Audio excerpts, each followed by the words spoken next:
Welcome back to the channel. This is 20 Storm and you are watching a movie on what if Naruto had a Kyuubi enhanced Madara's eternal Mangekyou. If you enjoy this video, please like, share and subscribe to this channel. Now wasting no more time, let's start the story. Namikaze Kushina was giving birth in a private room that was off limits to everyone. Years ago, doctors warned her that she would die if she had a child, but her desire to become a mother outweighed her fear of dying. The Yondaime, Kakashi, the doctor, and Kushina herself were now the four individuals in the room. Namikaze Minato, who was both proud and devastated by what was happening, sat beside his wife and held her hand. Kakashi watched as his father figure shared the final moments of his wife's life with his mother figure, standing next to the entrance. They were crying, which indicated the birth of the child, after what seemed like an eternity. For the first and last time, the doctor gave the baby boy to his mother. As she gazed at him, tears streamed down her cheeks. She closed her eyes, never to open them again, and said, "I love you, Naruto, and I will always be looking down at you with love. I know you will do great things." Minato was crying because his life's love had recently died. He smiled at his son and raised him up, whispering to his wife, "Watch over him and me, my love. I will raise him to become the greatest ninja of all time." He then turned to face Kakashi, and the two men exchanged a silent moment for the now deceased Kushina. "You are such a loud little squirt, I can only hope that I can handle you." Kakashi said, "I'm sorry for your loss, sensei. I am too, but the only thing I can do now is raise Naruto how Kushina would have wanted him to be raised." "Minato, you have to hurry, the nine-tailed fox has just appeared and is about to destroy the village," yelled Sandaime Sarutobi Hiruzen before Kakashi could react. To put it mildly, the Yondaime was shocked as they gazed at Hiruzen. After giving Naruto to Sarutobi, he hurried outside to observe the situation. On the way to Konoha, he witnessed Kurama clearing half of the forest. He turns to see Sarutobi standing beside him and says, "This is not good and there is only one way to stop this. I have to seal the Kyuubi inside Naruto." To put it mildly, Sarutobi was shocked. "But why? We could find another child. Why put your son through such an ordeal?" replied the Sandaime. "According to the Yondaime, I would not ask others to do something I would not be willing to do," before he hurried to the battlefield with his son. Away from the city wall, the Minato yelled, "What is the status report?" to a nearby Anbu captain. Without questioning why his leader was bringing a baby into combat, the Anbu retorted, "We have already lost over 100 men, the damned fox is just too powerful. Okay, pull everyone out, I will deal with him by myself." Following his, "Yes sir," response, the Anbu called everyone out of combat. When everyone had left, a huge cloud formed, and when it passed, a huge toad wearing a vest and a knife sat looking down at the Kyuubi. "The fox has arrived," Gamabuta said. "Yes, and I need you to keep him occupied while I prepare for the seal." "Okay, but I won't be able to hold him for long, he is much more powerful than I am." He began a lengthy and extremely intricate series of hand seals while saying, "Just buy me 5 minutes, that's all I ask." When the two enormous animals collided, the ground trembled so violently that picture frames inside city homes fell off. The fox and the toad abruptly vanished after that. Without a toad to support them, the Yondaime and Naruto fall to the ground. However, they are both saved at the last second by Kakashi and Sarutobi. Naruto, who disliked being dropped from 100 feet in the air, was crying in Kakashi's arms. And now the dead Minato was in the Sandaime's grasp. For the first time in well over half a century, Sarutobi bowed his head and shed a single tear. Kakashi asked, attempting to calm the writhing and yelling Naruto, "Sensei is dead?" "I am afraid so, Kakashi, I am afraid so." A dark voice behind Kakashi said, Well, isn't this a lovely gathering we have here?" Both ninja leaped to their feet, Sarutobi in his well-known monkey taijutsu pose and Kakashi holding Naruto in a defensive stance. In a tone that challenged the mystery man to attack, Sarutobi asked, "Who are you and what are you doing here?" The dark figure cooed, "That is no way to address a friend of your beloved sensei, now is it, Hiruzen-kun?" The professor became enraged at the young man's familiarity and yelled, "What are you talking about? Everyone from my sensei's age is old and dilapidated, you look younger than me." In a mocking tone, the self-proclaimed Uchiha said, "I am sorry you wouldn't recognize me, Hiruzen-kun, but I can tell you that you really don't know who I am. My name is Uchiha Madara, the rival to the Shodai Hokage." Kakashi said incredulously, "That is not possible, Madara died in his fight with the Shodai." Madara said, his voice trailing off as if recalling a faraway memory, "Oh but Kakashi, I am Madara and I did not die at the hands of Senju-san, but I nearly did." The Sandaime asked, "Well, if you are Madara, why are you here and how have you lived for so long?" Madara said, "Well, I won't answer your second because of the first." Both Konoha ninja gazed at the Nook.nin in disbelief. "The reason is I have come to destroy Konoha, but my plane was ruined by the Yondaime when he sealed my weapon inside that boy." Madara charged at Kakashi with a kunai, shouting, "And now I will kill the boy and release the Kyuubi so that my dream will be realized." "No you won't," cried the third, who had materialized in front of Kakashi and was using his notorious monkey staff to block the kunai. "Kakashi, switch me places and stall him for a few moments. He is too powerful and there is only one way to do it." "Yes, sir." After using a substitution jutsu, Kakashi blocked Madara with a kunai while the Sandaime held Naruto. Strangely, the boy remained silent as if he realized how serious the situation was. Sarutobi began a lengthy and intricate series of hand seals as the two Sharingan users squared off. Madara's vicious kick causes Kakashi to suddenly fly past Sarutobi. However, the god of ninja completed his hand sequence before the Uchiha could move on, and a spectral figure materialized behind the third. Sarutobi yelled, "Madara, I don't know how you have survived for so long, but this ends now." As the Shinigami threw the old Hokage with his arm and grabbed Madara, gradually removing the man's soul. However, Naruto laughed when the Sandaime tried to seal Madara into himself by taking the man out with him. The seal on Naruto's stomach began to glow as Sarutobi glanced down at the boy and grinned. When Madara's soul passed over the boy's soul was drawn into the spiral-shaped seal. The third was taken aback because he had never heard of such an event, but his surprise was short-lived because he soon realized he was inside the death god's stomach. As soon as he saw Minato, he started berating the blonde, smiling idiot. Return with Kakashi and Naruto. To put it mildly, Kakashi was taken aback. In just 1 hour, he saw two of the best ninjas of their generations go down. Did Naruto survive? He froze. The silver-haired scarecrow thought, but when he heard more laughter coming from the once-great professor's side, his worries were allayed. Kakashi approached the third's body and picked up the baby. He then called forth a dog and sent him a message stating that both cages had died and asking him to come and retrieve the bodies. "I promise upon the graves of all my precious people that I will raise you to become a man your parents would be proud of." After giving his sensei one more glance, Kakashi shed a single tear. "Goodbye sensei, I will protect your son like he was my own." 1 week following the assault, the council was having a heated debate inside the Hokage's tower. The demon babe's death was the subject. They were debating how to kill the brat and get rid of the Kyuubi for good, which is why it was so intense, not because the council was spitting. The newly proclaimed Hokage got up after hearing ever more complicated methods of killing young Naruto, and the room instantly fell silent. A heavily bandaged Danzo said sharply, "How is not the issue? What we need to decide is when and whether to make it public or in secret. I say we do it tonight in secret. Kakashi seems very attached to the demon and we may have to kill him in order to do the deed," said one of the council members. Since the person who spoke was his replacement since he became Hokage, Danzo thought, "This one seems intelligent, I will have to keep that in mind." The old war hawk said, "That is a great idea. Does anyone else have a different opinion?" When no one spoke, Danzo adjourned the meeting by stating that if Kakashi attempted to intervene, the child would die tomorrow morning. With an evil smile on his face, Danzo thought, "By getting rid of Kakashi, I will be able to rule with an iron fist and all major opposition will be gone." Danzo was unaware, however, that a certain Uchiha Anbu captain was preparing to save Naruto's and Kakashi's lives. With Kakashi in his apartment, Kakashi was feeding Naruto. "How will I bring you up? Even though I am a Junin, I am only 19, the bewildered scarecrow thought. Kakashi had a tape on his TV about child rearing on while this was going on. The woman on TV demonstrated this by saying, "Once the baby has stopped eating, you have to hold him over your shoulder and pat his back so he can burp like this." Fortunately, Kakashi followed the woman's instructions exactly because little Naruto was full at the moment. Kakashi pondered, "I wonder why she has a towel over her shoulder." Make sure you have a towel over the shoulder you are burping the baby. The reason is that he may spit up and the towel will prevent it from getting on your clothes, the woman on the screen said, seemingly reading his thoughts.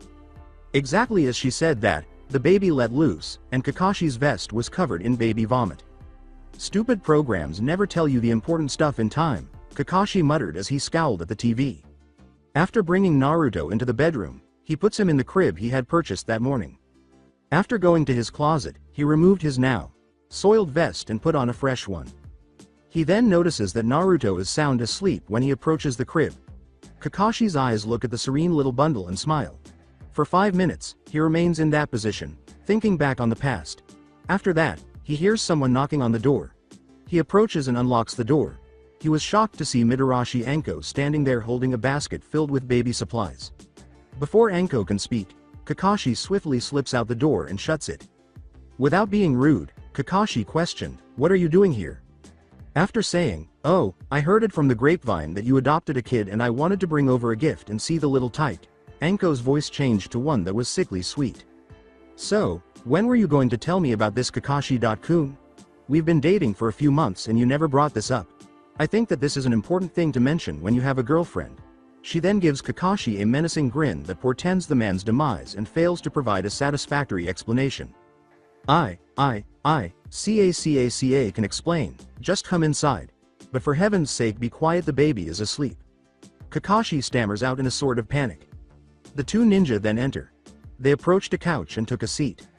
"Start taking Cyclops. Okay, well, you know how the village was almost destroyed a week ago by the nine-tailed fox, right?" "Well, no shit, I remember.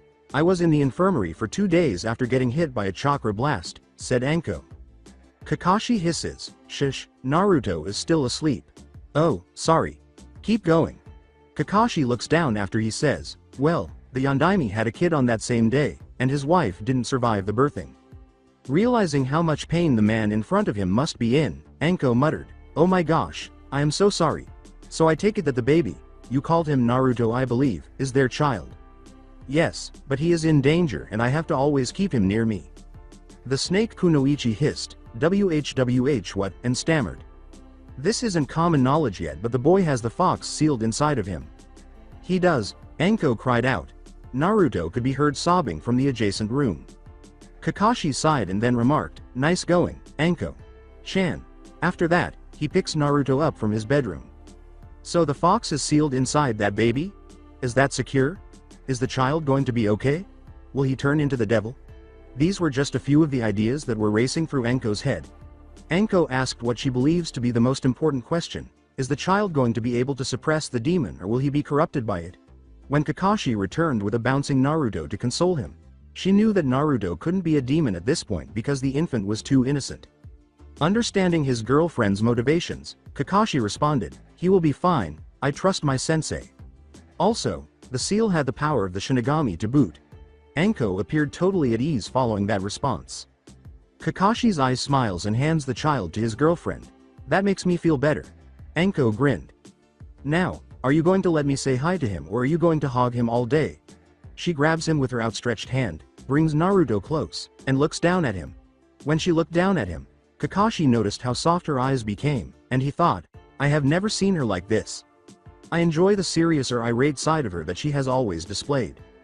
Aware that she would, Kakashi pales and perspires as Anko looks up and says, "He is beautiful, but if you ever tell anyone about this moment I will shove a snake up your ass and leave it there for a month." Then he approaches the basket containing the baby's necessities. "Anko, thanks a lot, I didn't even think of getting a pacifier," Kakashi replied. Anko winked and said, "No problem, I assumed you would be too lazy to browse the store. What would I do without you?" They both begin to laugh until Naruto breaks down in tears. "Probably be doing exactly what you would be doing now, well, except you would probably still have a sleeping baby." Anko asks the infant, "What's wrong?" However, Kakashi's keen sense of smell allows him to pinpoint exactly what is bothering Naruto. With a frustrated tone, Kakashi exclaimed, "How can you need another dipper change? I changed you just before you ate." As she returns Naruto to Kakashi, Anko chuckles. Anko teasingly said, "Well, I better let daddy take care of his little baby," and made her way to the door. Kakashi said, "Thanks again for the basket." After saying, "No problem, I'll see you around dinner time. I'll bring some dango and some sake," Anko departed. About 6 p.m. when he heard a knock on the door, Kakashi was reading his perverted orange book while strolling around Naruto. He opens the door to find his girlfriend carrying roughly 5 full bottles of sake and 12 boxes of dango. At her lazy boyfriend, Anko screamed, "Are you seriously reading that shit in front of the baby? What, it's not like he can read or understand it. Why should I not get to read? And when did you start caring that I read this?" Kakashi offered a defense. "I don't care that he can't read or understand, it's the principle," and don't try to get me off track or I will cut your tongue out and feed it to one of your summons. And how do you expect to get one of my summons here? I have my ways, Anko said, grinning evilly, defying Kakashi to continue their argument. When Kakashi realizes he is in danger, he quickly shifts the topic and backs off. You know I shouldn't drink, not with having to take care of the baby, Kakashi remarks, glancing at the 5 sake bottles. Who ever said any of this was for you? Kakashi trailed off, saying, oh, well I just assumed. With a defeated smile, Kakashi scratches his head and says, well, don't assume anything. Isn't that one of your things? Look under the underneath? So I take it you have adopted your sensei's old habits. I guess they don't call you the copycat ninja for nothing. Kakashi was about to respond when a tiny puff of smoke materialized a few feet away from the couple. Before realizing it's an Anbu captain, they both reach for their weapons. Kakashi accuses the newcomer, what can we do for you, Anbu? Isn't it standard protocol to knock at the door instead of shunshin into people's homes? Kakashi.san, but I have very important and dire news. Is how the weasel mask wearing Anbu reveals his identity as Uchiha Itachi. Knowing that the Uchiha genius rarely did anything unusual and always had a good reason, Kakashi questioned the younger captain, Itachi.san, what are you doing here? What news do you have? How important is it? I am afraid I have come to tell you to leave Konoha with Naruto. Then Enko butts in, wait what? Danzo and the council has decided that in order to keep Konoha safe they will assassinate Naruto later tonight and that if you, points to Kakashi, interfere they will illuminate you as well. This child is not a threat and never will be, at least not to this village, Kakashi replies, still in disbelief over the entire circumstance. I am afraid that the others see differently. The news is already spreading that the child has he demon fox sealed within him. He will never be able to live a normal life. Take Enko here for example.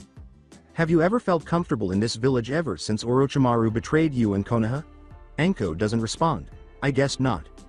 Kakashi asks gravely, so you're saying that in order to save Naruto I must leave my home and become a Nook ninja?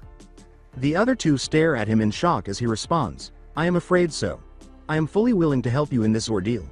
I am to do the assassination. Why are you willing to do this? You realize you could be pronounced as a traitor if they found out. I am fully aware of the consequences, Kakashi. And for my reasons, I will keep that to myself.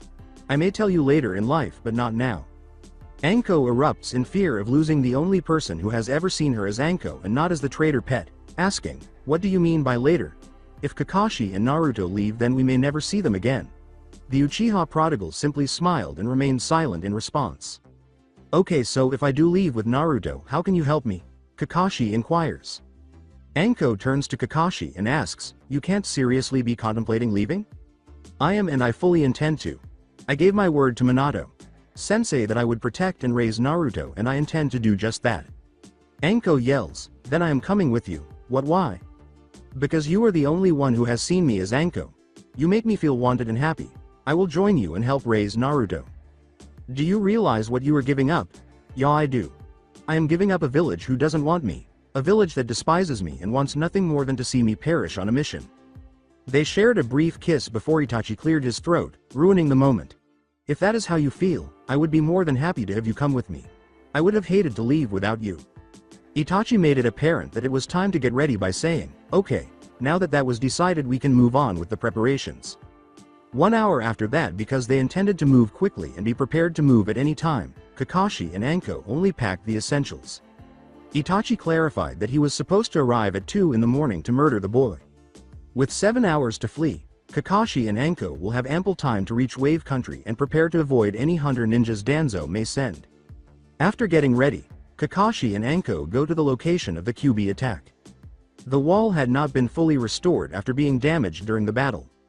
There had been no reports of any threat from any of the neighboring countries, so there weren't many ninjas stationed there. For the couple, this was the ideal escape route. Kakashi's stomach was fitted with a special harness that contained Naruto. In order to conceal the fact that they were carrying a baby from anyone they might encounter along the way, the harness was designed to resemble an additional layer of armor. Fortunately for them, they didn't, and they swiftly and silently left the wreckage. They were now using chakra to jump from tree branch to tree branch, moving farther and faster than they would have otherwise. Kakashi.kun, what are you planning to do once we have escaped notice of the Hunter Nin?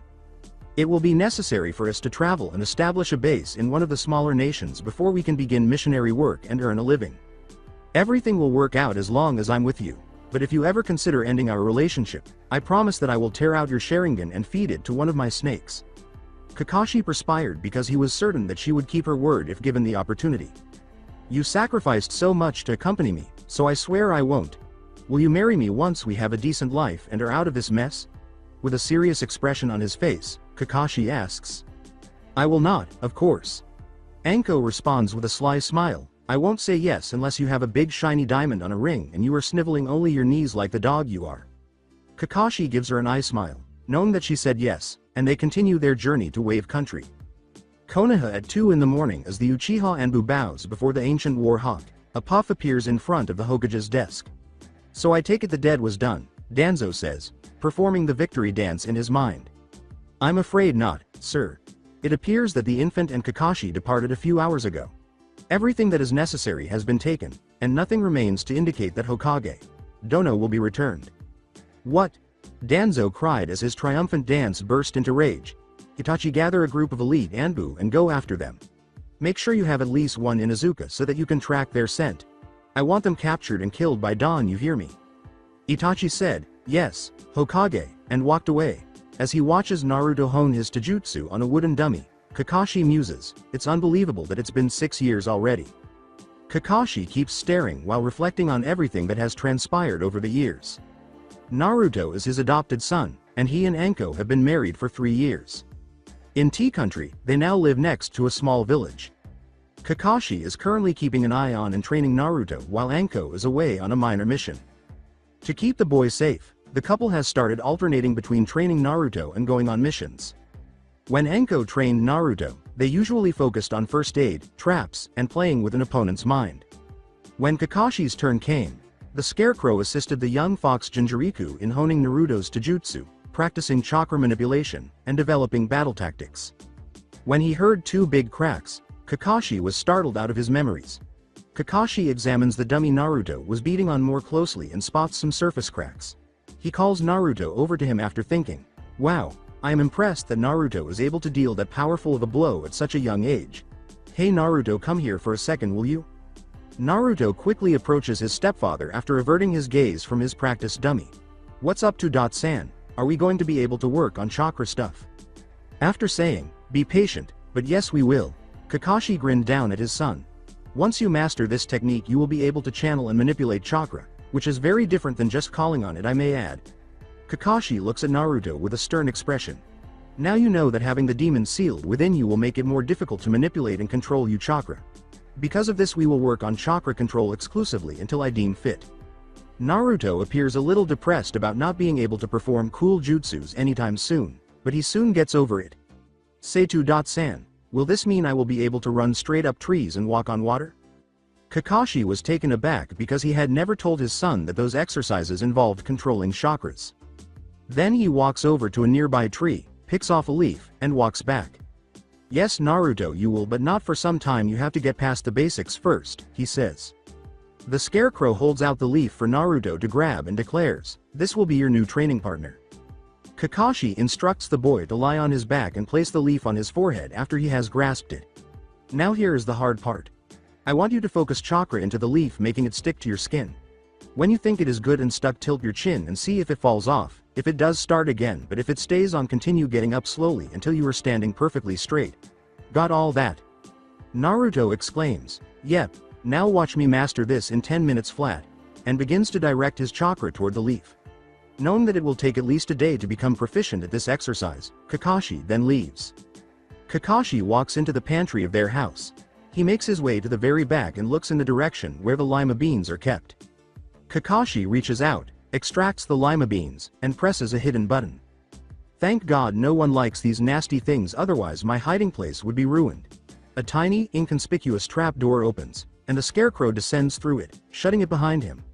There was a lovely library with many books inside. The oddity was that every book had the same orange hue. After that, Kakashi takes a seat in an armchair and picks up the orange book beside him. He starts to giggle almost instantly after opening it. Returning to Naruto, despite Naruto's best efforts to push his chakra into the leaf would, for some reason, shoot off rather than adhere to his forehead. The young fox, Jinchuriku, was confused because there was no wind. Naruto had a minor breakdown and began to yell the leaf after what seemed like the 100th time. Then he realized he was shouting at a leaf and felt silly. "What is your problem, you stupid leaf? Why do you keep shooting off my head instead of sticking?" he exclaimed. The blonde thought. San said this would be hard, but I can't believe it is this hard. There must be a trick to it.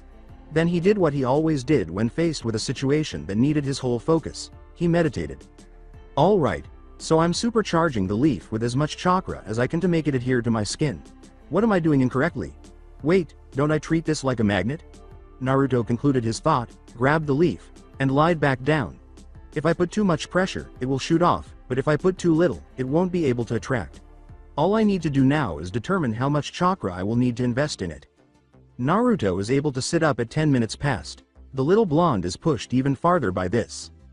With a fox-like grin, Naruto thought, "Now that I know how much it takes to keep it on, I just have to concentrate to keep it at that level and I will be golden." 5 more minutes pass while he sits up with the leaf on his head before he is able to get to his feet. 5 more minutes later, he is finally moving around with the leaf affixed to his forehead. San, I did it, exclaims the young boy. Again with Kakashi, something that sounded like Naruto was heard by Kakashi, who dismissed it as him becoming upset over the exercise. He finished the orange book next to him during this time, and he is now reading the next book in the series. He brings his perverted novel back up to his face and then giggles like a schoolgirl, ignoring Naruto's yell of frustration, or at least that's what he believed it to be. Returning to Naruto in pursuit of Kakashi, Naruto dashes into the house. "Where could that guy go?" Naruto muttered under his breather, growing nervous about showing his step-dad how he completed a task that his father said would take a full day. He searched the kitchen, living room, office, and bedroom, but he was unable to locate the man. He keeps looking around the house until he spots a bag of lima beans on the floor of the pantry. "Why in hell would these even be in our house? Everyone hates them," Naruto asks, but nobody answers. As he is about to return them to the shelf, he discovers a button that he has never seen before. He extends his hand and pushes it out of intense curiosity. A trap floor appears when he does. As he got closer, the young blonde asked himself, "When did we ever have this?" He notices that light is blazing down there as he looks down. When he saw this, his curiosity overcame him, and he crept down the steps. He hears some giggling halfway down the stairs. Now that's a strange noise. He continues to descend, more cautiously this time, until he reaches the final step. Naruto notices a large room full of books when he turns the corner. As the young fox climbs the stairs in awe of the enormous collection, he asks, "Wow, this is amazing, but why are all the books the same color?" The giggling he had heard earlier abruptly resumes, and he spots an armchair facing away from him. A tuft of white hair catches Naruto's attention as he creaks over to it, wondering who would be beneath his house. He whispered, "San, you jerk," to himself. Then, all of a sudden, he smiles evilly as the world's greatest practical joke falls on him. Naruto has been developing a gift that only specific ninja can execute without the use of a transformation jutsu, but neither Kakashi nor Anko are aware of this. Naruto has spent the last year and a half honing his ability to mimic the voices of Anko and Kakashi. As he prepares to test it out, he inhales deeply before shouting, as loudly as he can in Anko's voice, "What the hell is this?" Kakashi literally leapt from his chair and struck the ceiling. The only thing he could think was, "Oh shit, oh shit, oh shit, I am so dead." If his little friend ever caught Anko with another of Jiraiya's masterpieces, he would cut her off. He was drenched in perspiration when he heard his adopted son laugh instead of his wife. Kakashi yelled, "Naruto!" as soon as he saw the boy lying on the ground, laughing and crying. When Naruto heard the shout, he looked up. Naruto was whimpering in the corner as Kakashi was clocked in a dark aura. In a low voice that would make the dead cower in their graves, Kakashi exclaimed, "Naruto, do you have any idea what you have just done?" Naruto nearly soaked himself when he asked, San, what do you mean?" When Kakashi realized what he was doing, he stopped radiating the killer intent. "From now on, Kakashi said, somewhat dejectedly, "I'm sorry, Naruto. It's just that this is my biggest secret and if Anko finds out I'm dead."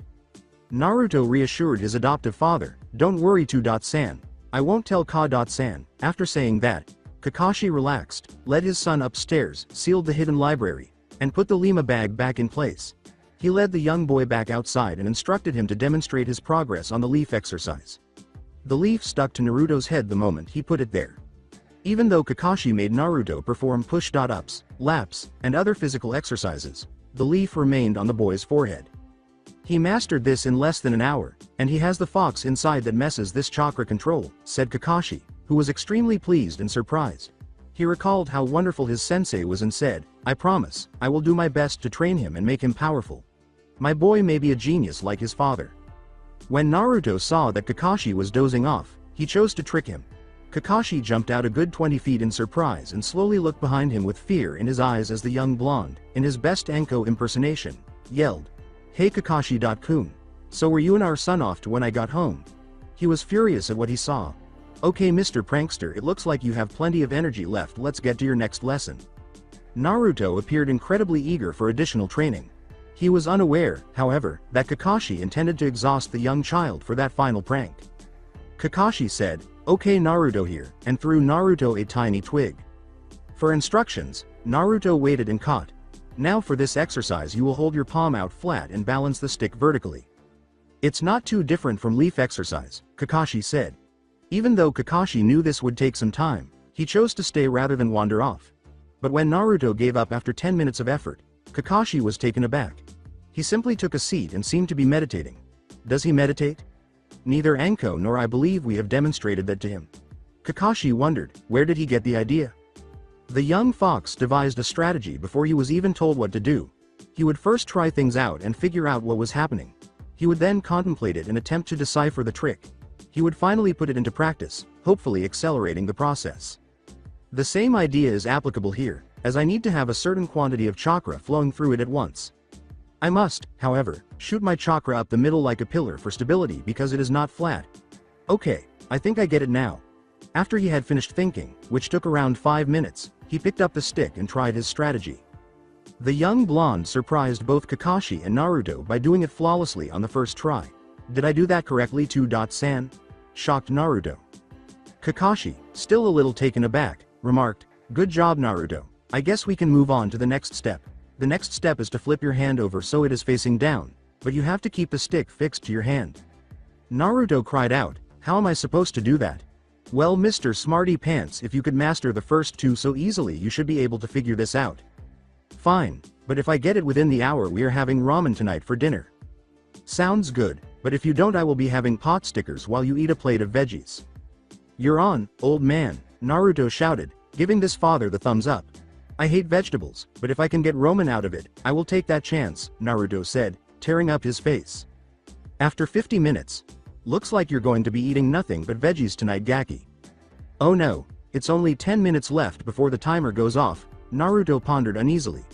Although Naruto had recently discovered the trick to keep it on, he had not yet perfected it. Naruto continued to give the task his full attention. 9 minutes have gone by, and the young blonde's diligent efforts have yielded no results. Naruto flipped his hand over one final time after Kakashi said, You have 30 seconds, Naruto, you lost. Naruto exclaimed, Yahoo, after finishing the task. In your face 2.san, and you told me to just give up. Well, I must admit that I am impressed. You have mastered 3 distinct chakra exercises in a single day. You may have even inherited your father's genius given the quantity of chakra you possess and the minimal amount of prior work you have done. He misses him greatly, just like he has been a father for you. Your father was a father for him, was the last thing the shadow snake told Naruto. Kakashi rarely mentioned his real father. Anko would tell him stories whenever he asked, but Kakashi always seemed to shut down. Well, we still have a couple of hours before dinner, let's start your next lesson, tree climbing. The young blonde rushed to the closest tree and started running up it after Kakashi gave him a kunai and explained the idea. However, after 30 minutes, Naruto managed to run halfway up the tree, which impressed Kakashi, who decided it was time to call in Jiraiya for additional assistance. The first attempt nearly made Kakashi laugh because the young boy's momentum stopped and he fell and landed with a loud thump on his head. After 2 weeks, the day after Naruto had practiced chakra control, Anko returned with the payment of an S-rank mission. Naruto had perfected the tree climbing exercise and was currently learning the water walking technique. Kakashi was just getting ready to go on his own mission, which was an assassination mission on a bandit gang. It was an S-ranked mission because the gang was led by 4 ninja of unknown power, and neither Anko nor Kakashi wanted Naruto to be concerned. However, neither Anko nor Naruto knew that they would be visited by the first Konoha ninja they had seen fit to leave the area. A man with a lot of white, spiky hair was sitting on a stump behind Naruto, who was soaked from all the times he had taken a plunge, and only wearing shorts. He appeared to be content to watch the boy, but in reality, he was thinking back to the time he had trained another young blonde. Naruto was awakened from his trip along memory lane by a shout. "Why can't I get this right? Damn it!" Naruto yelled, absolutely pissed of that he wasn't getting this exercise. He then turned around and saw the strange man behind him. Hi. Naruto expressed some hesitancy about the identity of this individual. "Hello, I assume you're Naruto," the elderly man said. "How were you aware? Also, Kakashi asked me to come and help out with your training." Naruto simply stared in response to saying, "You carry an uncanny resemblance to my old apprentice." 2.San asked for your assistance, and who was your apprentice? The man sidestepped the second question and said, "Yep, and it looks like you need it," which greatly enraged Naruto. "Well, I'm not in need of assistance from an elderly man like you who is wearing an incomprehensible headband. Oil? Really?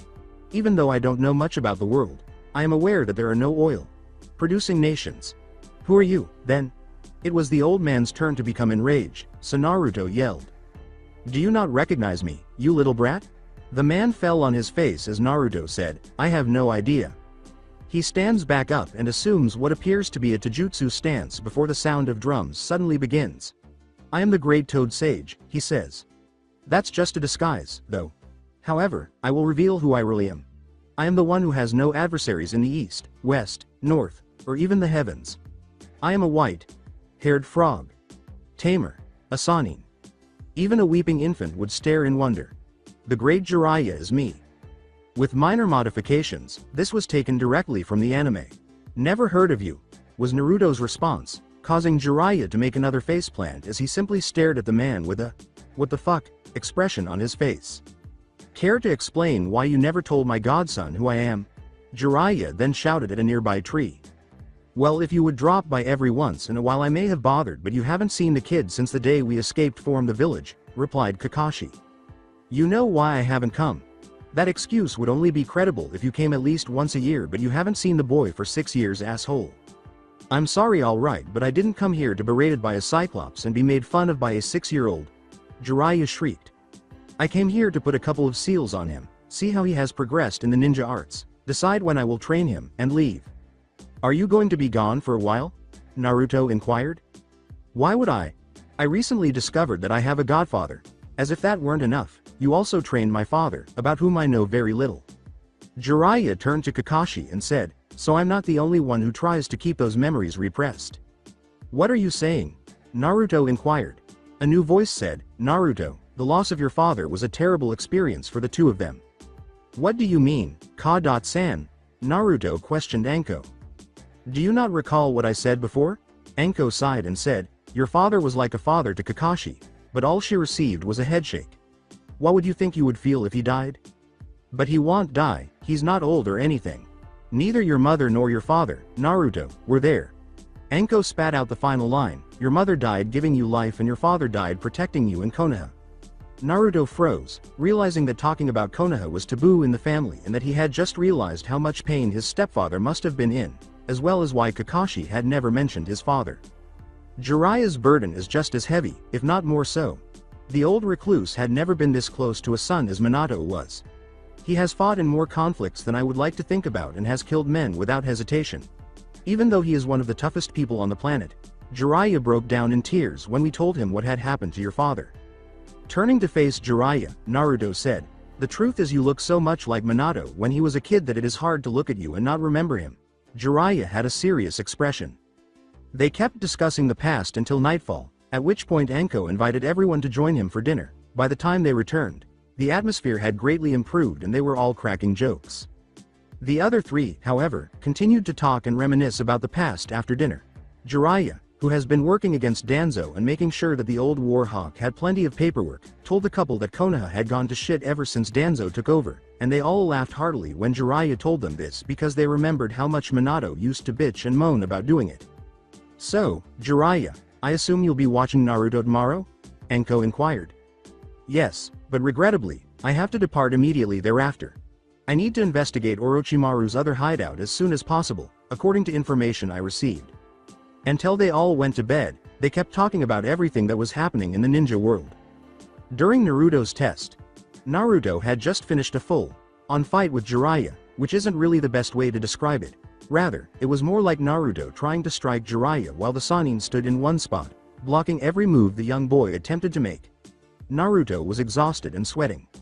In actuality, the Toad Hermit was taken aback by the amount of force the child could use in his attacks, as he appeared to be as strong as someone twice his age. "Well, I am impressed, Naruto. You have grown well and have a great grasp on Taijutsu for only being 6, he said. "I'm grateful for the praise," Naruto said, aware that he couldn't defeat such a skilled ninja and that receiving praise from one was no easy task, as Kakashi had explained. "You will be a formidable opponent if you continue to train at your current level." The young blonde had improved, able to stay on top of the water for 5 minutes before losing concentration. "I see the problem, you are not letting your chakra flow," Naruto said after completing the leaf, stick, tree climbing, and water walking exercises. "Now we will go to chakra control. Since water is a fluid, you must also be fluid in order to interact with it." The young boy said, "Well, that was easy." Naruto nodded and followed the old Toad Sage's advice. To their surprise, he was able to execute the new technique and stand on top of the water without any issues. He was quite pleased and wanted to try it out further, so he decided to do some push-ups and a few laps around. "This cannot be possible, it just can't, no one has that kind of chakra control. Is it possible that he has a water affinity? But his mother was a wind and his father lightning, how could he have developed a water affinity?" Were just a few of the thousands of thoughts that were going through the pervert's mind during this time. However, he was certain that Naruto was prepared for the 2 training seals. Only a select few can handle them, and everyone who had them placed on themselves became a famous ninja. "Naruto, come here please." "How are you, old man?" "Well, I believe you are ready to obtain the 2 seals that made men like Kakashi, myself, and your father great." "Are you sure that seals can help you become great?" "Well, not really, but it will aid in your training and you will become more powerful because of it." "Really? Well, lay it on me."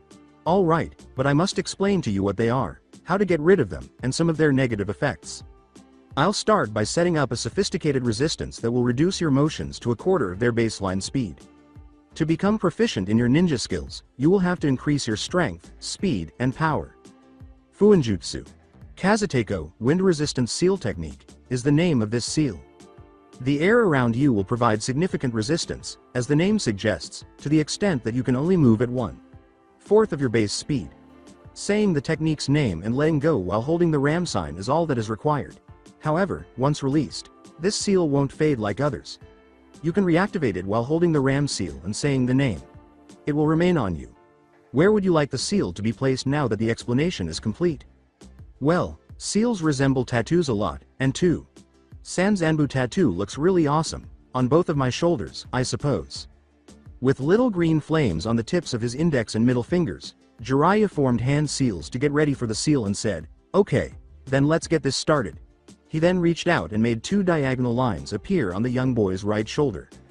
His parents had told him that only true masters of the sealing art could perform seals with only hand signs, and that those seals were very powerful, so Naruto was astounded by the old hermit's level of skill, as he had only a herd of seals that could be placed through paper and ink or blood. "Okay, now Naruto, try to move. You were not kidding when you said this would slow me down, but I couldn't imagine that it would slow me down this much." He did. And it required all of his energy to raise his arm to shoulder level at his typical pace. Naruto was truly shocked by what the seal was doing to him, but he also saw how fast he could become because of it. "Thank you, Jiraiya-san. What is the next seal, then?" Fuinjutsu. Superito Bando, Seal Technique. Spirit Bind, is the name of this seal. This seal is unique because it limits the availability of your chakras. It limits it just enough for you to use it flawlessly. Your chakra capacity increases each time you use a lot of chakra or highly technical forms of chakra. Therefore, you can only use what you can use flawlessly with this seal. Your remaining chakra will keep expanding, but you won't be able to access it until you break the seal. You can access more and more of your chakra until you have complete control over it all if you train properly. This is because you will be able to increase your chakra control more quickly than your chakra capacity. You have more chakra than most elite Junin at this age, which is why I chose to put this one on you. For crying out loud, you surpass Kakashi in terms of chakra reserves. However, this seal also has another level that will come to life when you have a lot of chakra control. You can use as much chakra as you want to seal away at this level, and you can use it later. This means that you will be blocking your chakra, not that you can store chakra and have a lot of it to form. This will help you conceal your chakra's abundance so that you can surprise your adversaries by revealing it. Whoa, that sounds awesome. Will it restrict me to the same extent as this other seal? Yes, but initially it won't be as recognizable. Though you don't have enough to utilize the majority of your chakra, you have an unexpectedly high amount of chakra control. This implies that when practicing jutsus and chakra control, you will become fatigued more quickly. But if it will help me in the long run, then it is worth it. Just like Minato, you would be proud, Gaki, Jiraiya said with a smile, and he began to form seals. This time, a purple flame appeared on his index, middle, and ring fingers, and he began to reach out to place them on Naruto's left shoulder, saying, "Oh yeah, I forgot to say this will hurt." Before Naruto could react, Jiraiya's seal touched his skin, and he grunted in pain instead of screaming, despite his desire to do so. "Wow, you are an impressive kid. Your father screamed like a girl when I put that seal on him," the Toad Sage said, grinning. "Oh, did I forget to say that it takes a little bit for it to really kick in, but don't worry, that was it." Naruto was furious at that remark and attempted to hit the old fart, but he forgot about the first seal and was barely able to move. Naruto was about to smile back when a new pain worse than the first hit him, causing him to scream in agony. "Naruto, stop acting that way now. A snail could outpace you in your current state," Jiraiya laughed. "Well, it appears that I need to do a lot of training before I can do anything." After saying, "Thank you for everything," Naruto tried to embrace the elderly man but struggled for a few steps. Jiraiya saw what the brat was trying to do and approached him, giving him a hug. Naruto grinned broadly when Jiraiya said, "Train hard, Gaki, and I will come and give you some personal lessons." Jiraiya then picked up the boy, placed him on his shoulders, and walked to the house. About an hour later, Jiraiya and Kakashi left to conduct additional reconnaissance on Orochimaru, and Kakashi was scheduled to meet with his client regarding the S-ranked mission. Anko stayed with Naruto to help him adjust to his two new seals, and Naruto kept staring at the one on his left arm, which had 3 different designs: a water droplet, a lightning bolt, and a swirling ball. Jiraiya was shocked that this had happened and explained that the boy had an affinity for all 3, and that they were all primary affinities because they were all the same shade. Everyone was shocked, except for Naruto, who hadn't really learned about it. The adults decided to wait and explain everything to him once he had advanced in his abilities. Naruto has developed at an incredible pace over the past year. He can now control his chakras flawlessly, making him a mid-level chunin. He has mastered 3 different forms of taijutsu and is now as fast as a high-level genin. Because they wanted to concentrate on all of Naruto's other ninja skills first, he hasn't learned any ninjutsu during this time. "Okay Naruto, Kakashi will be coming back from his mission today and I want you to set up as many traps as possible around the perimeter. Let's see if you have become a trap master," Anko said with a sly grin. The family played this game, which kept the 2 adult ninja on their toes and taught Naruto how to set up traps perfectly. "Will do Ka-san," exclaimed Naruto. This is a skill he has mastered. According to both parents, he has outperformed them in this specific area. Rarely did the person entering not fall victim to at least 2 of Naruto's crafty traps. "Well, Kakashi, it appears that Naruto should begin his ninjutsu training," Anko thought. "I am excited to see how our son does in this exercise." After 2 hours, "Ka-san, I'm done," Naruto exclaimed, sporting the same menacing smile his stepmother had on her face just before a terrible event occurred. Anko smiled at her son, proud of him for this accomplishment. With a look that threatened to hurt her son if he didn't perform well, Anko said, "Well, that went faster than I thought, so I guess we get to move on to the next step in your field training, cooking. Go cook mama something real nice." After giving a quick nod, Naruto headed to the kitchen, thinking, "Wow, Ka-san can be really scary. No wonder Kakashi doesn't want her to find his library." He quickly put everything back and got ingredients for a beef stew after pulling out the ingredients to make ramen until he heard his mother's voice. "And don't even think about making ramen or else you will be work on your poison tolerance sooner than planned." Returning to Anko, "I bet that little Gaki is just now putting back everything to make ramen," laughed Anko. While Naruto was cooking, she made the decision to work on her new ninjutsu. She went to a small arena-like area they had created about 100 meters from the lake, which they actually meant to be Naruto's training area. Anko decided to try out her idea for a new ninjutsu when she arrived at the training field because she has a strong affinity for fire. Earth is her secondary, and she wanted a good fire jutsu. She got the idea after witnessing a Nook Ninja form Mist perform a water gauntlet jutsu that could reach out and extend his reach every time he lashed out. "Well, I'm not about to start catching myself on fire, that would be too dangerous," she said. Well, good thing I brought this, she said, pulling out a coin. The thought process was that the heat would melt the coin if it affected it but would leave the coin whole and at the same temp if she performed this correctly. She set the coin on the ground and started channeling her fire chakra into the coin. Then fire involved the coin and it proceeded to melt. She cooled the melted metal with a simple water jutsu and used an earth jutsu to surround the melted metal and reshape it into a small ball. She continued this process for the next half hour. Naruto brought out some stew for her and she was glad she asked him to cook. He was excellent at the job, and he pretty much had a natural talent for it. He thanked her adopted son and after eating sent him to meditate on the lake for a half hour and she continued to work on her new jutsu idea. About 15 minutes after Anko sent Naruto to meditate, a large boom could be heard. She looked over at her son with a surprised look on her face and beamed back and said, "Looks like he activated my jam cannon." A what? He did not specify that he had actually positioned multiple of these items throughout the area. Jam cannon. I made some gunk out of several material I found out in the forest and placed it into a makeshift cannon that would fire if he activated a pressure plate I placed. I think that's a great idea. It would alert us if someone was approaching and would upset their mental state. If it's even possible. Anko's expression was more malevolent than usual as she exclaimed. You're correct. Without observing his mother's reaction to a massive explosion, Naruto exclaimed, I never thought of that. I just thought it would be funny to see San covered in gunk. Naruto. How large are those cannons? Well, they have a good 5-foot blasting radius, so they are a good size. You have an incredible trap with a 5-foot blast radius that is difficult to detect. Really? Regards? Naruto grinned at his mother's compliment. Yeah, you will have to show me how to make one of those after Kakashi gets back. No issue, Ka-san.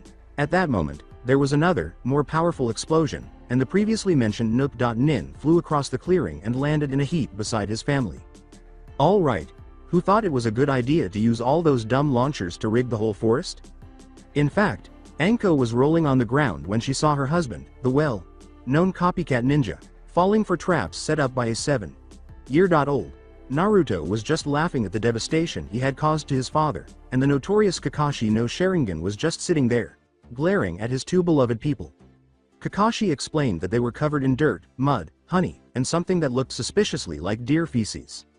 Well, Anko, I'm not going to help you with that new fire jutsu if you're going to act like this.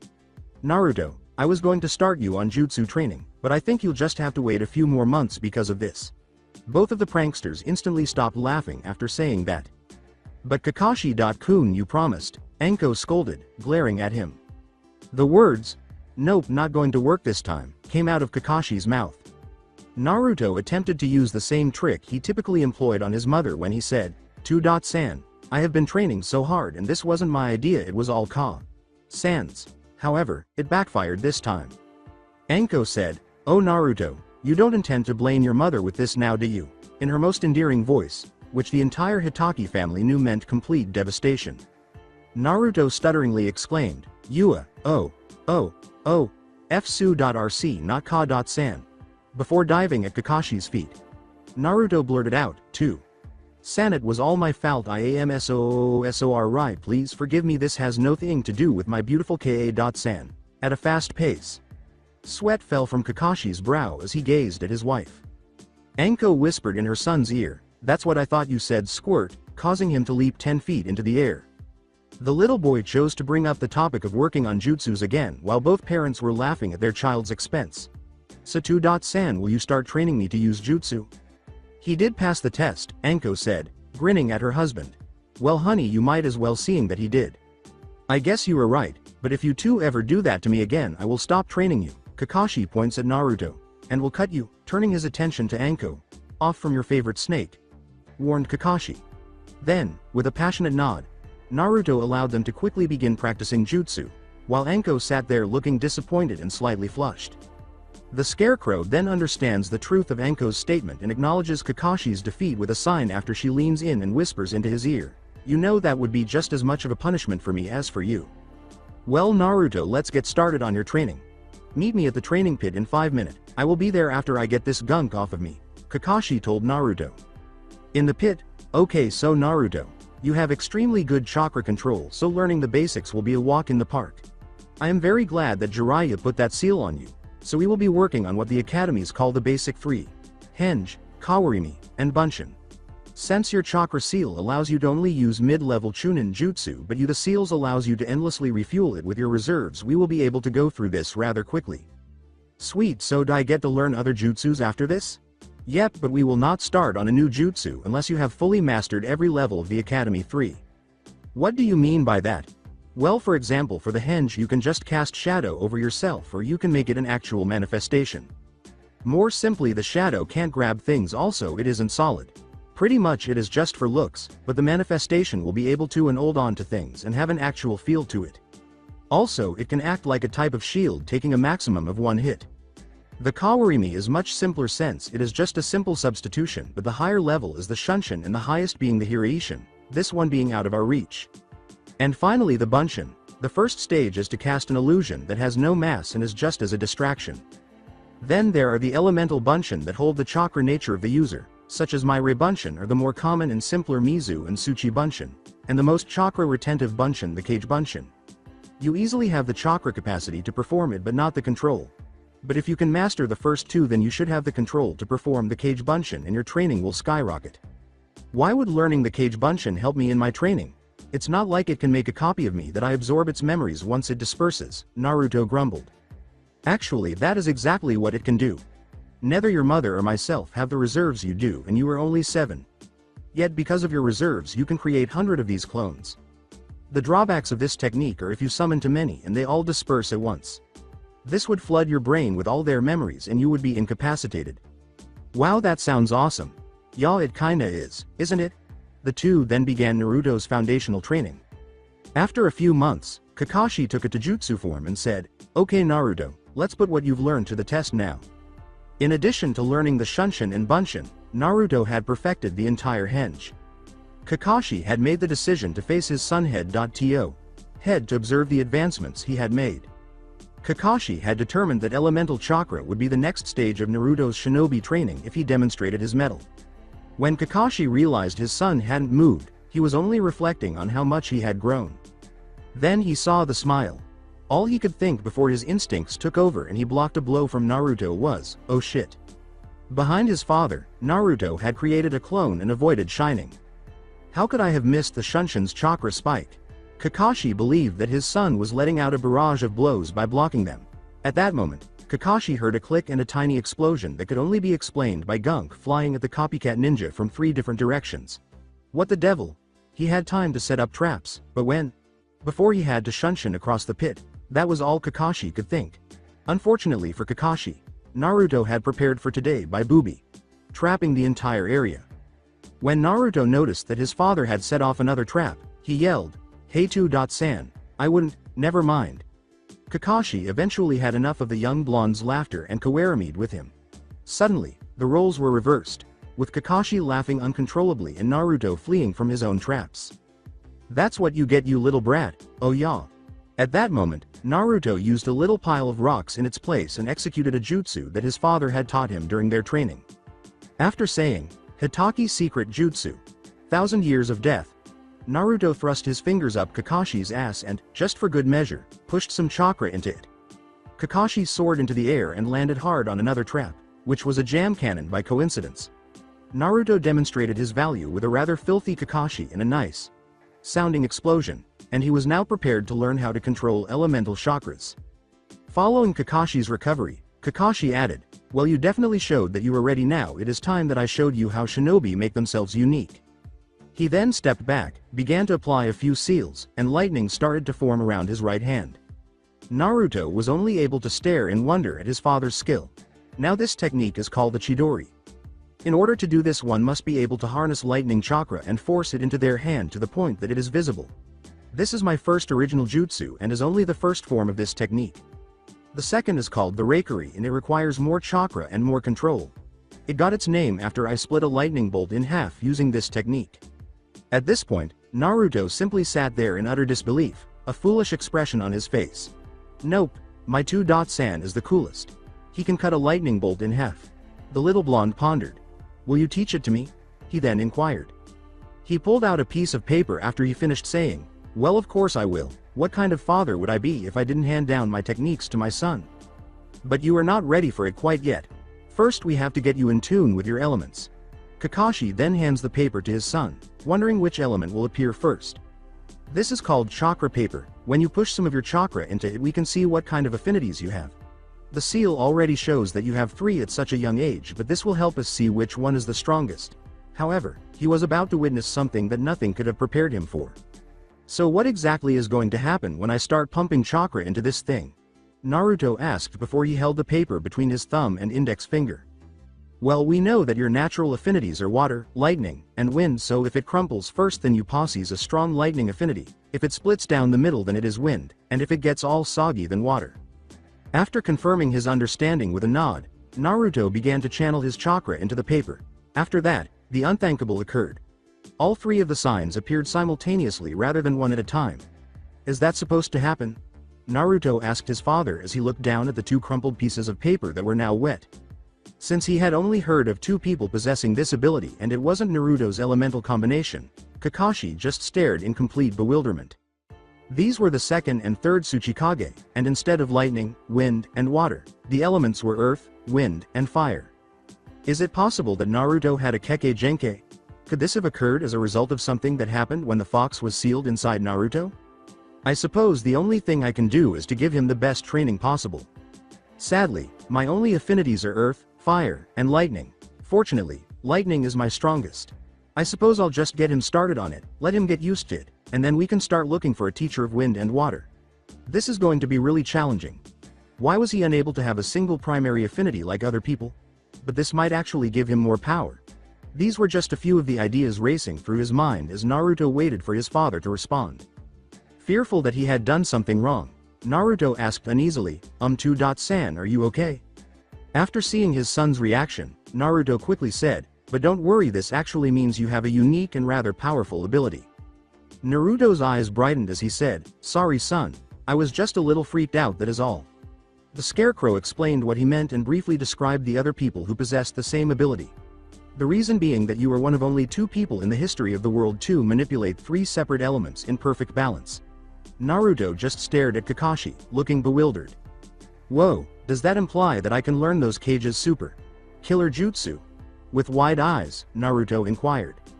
Kakashi said, I suppose it is possible, but keep in mind that you have a different element set, so you won't be able to use the dust release. Let's focus on your lightning manipulation for the time being, though. They then began working on lightning manipulation because that is my personal affinity and I know a lot about it. After 3 months. After celebrating his birthday, Naruto is now 8 years old and proud of his abilities. He can channel lightning chakra into his weapons, create a Rebunction, and use 3 C-ranked lightning jutsus in addition to several D-ranked ones. He is currently working on another C-ranked jutsu that his father showed him. Alright, so this is about forcing chakra into the tip of my finger. This is similar to the Raiko lightning bolt, but it is used in a whip. Like motion and stays connected to me, Naruto said, more to himself than to anyone else. Then I have to extend the lightning out 2 feet and make it act like a whip. Then Naruto began to form the 2-foot line of electricity after feeling the familiar sensation of electricity passing through his chakra coils. The line began to move and become unstable as soon as he reached 1 foot. Naruto stabilized it by concentrating more on it. He began to tilt it to the left after deciding that he should just try to move it while he still had some control. He succeeded in pushing it too far, electrocuting himself in the process. Now he lay twitching on the ground. Naruto was stranded, electrocuted, and alone while Kakashi was out on a mission and Anko was out manning arenas. He simply waited for the effects to subside while he sat there. Then he started to laugh. Though loud and malevolent, it was feminine and sounded more gentle and giggly than Anko's. Other than his parents, Jiraiya, and a kind elderly woman who occasionally stopped by with freshly made cookies and entertaining tales, he hadn't seen many other people. He wanted to know who was laughing, but he was unable to get up to find out because of the electricity still running through his body. He sat there and pouted, frustrated that he was immobile. However, he was grateful that someone was coming to his aid when he heard footsteps approaching him. When he looked up after a shadow passed across his face, he saw a young girl who appeared to be about his age. When she realized he was just lying there, she started laughing once more. What are you doing laying down, silly? She then questioned. Well, I was just shocked with a couple hundred volts of electricity. What else do you think I would be doing? Was our young blonde's response to that. She simply laughed at that, then quickly put a senbon to his throat. So tell me, where are your adopted parents, Zabuza? Sama wishes to meet with them, she said, sounding far too serious to be coming from a child's mouth. Why was I not observing my surroundings? Naruto thought, frustrated that he had been placed in this situation. I don't know where they went, but they may be here any time, and they are both very dangerous shinobi, he said, sitting there with the senbon needle at his throat, just staring at the girl who had just asked where his parents were. His body was immobile due to the lightning jutsu that had backfired just before his life had been threatened. In an attempt to scare this unidentified girl, he said, I don't think you want to be heard when they arrive. Oh, I'm not at all concerned. Zabuza. Sama, who is well aware of your parents' skill, is keeping an eye on things in case that occurs. In fact, we would like them to accept a request that we have for them. In other words, we are not very welcome around other people. Therefore, we had to ensure that they wouldn't murder us as soon as we got there. Unless you work for the Demon Mist guy the first overheard them discussing, I doubt they would attack you right away. Every Nook.nin wants him gone and is out for his head. It seems that he poses a serious risk to everyone, not just his house. Well, you understand why we had to prevent that from happening then. When Naruto realized what the girl was saying, he became noticeably pale. So you mean to tell me that the Demon of the Mist is here and wants to talk to my parents? Naruto asked, not in response to a question. Yes, and we would like to request their assistance. We'll just leave you alone if they don't comply. Naruto appeared to calm down until he heard the final phrase, and dead. I am so glad that the Kyuubi gives me a heightened healing factor. Naruto began to feel his body recover from the effects of his misshaped jutsu. So you're saying that you want to ask for our aid, but if we refuse then you are going to kill us? She nodded once more. Okay, well, come closer and I will tell you my answer. She did this still assuming that he was incapacitated by that electrical shock, which would be a grave error.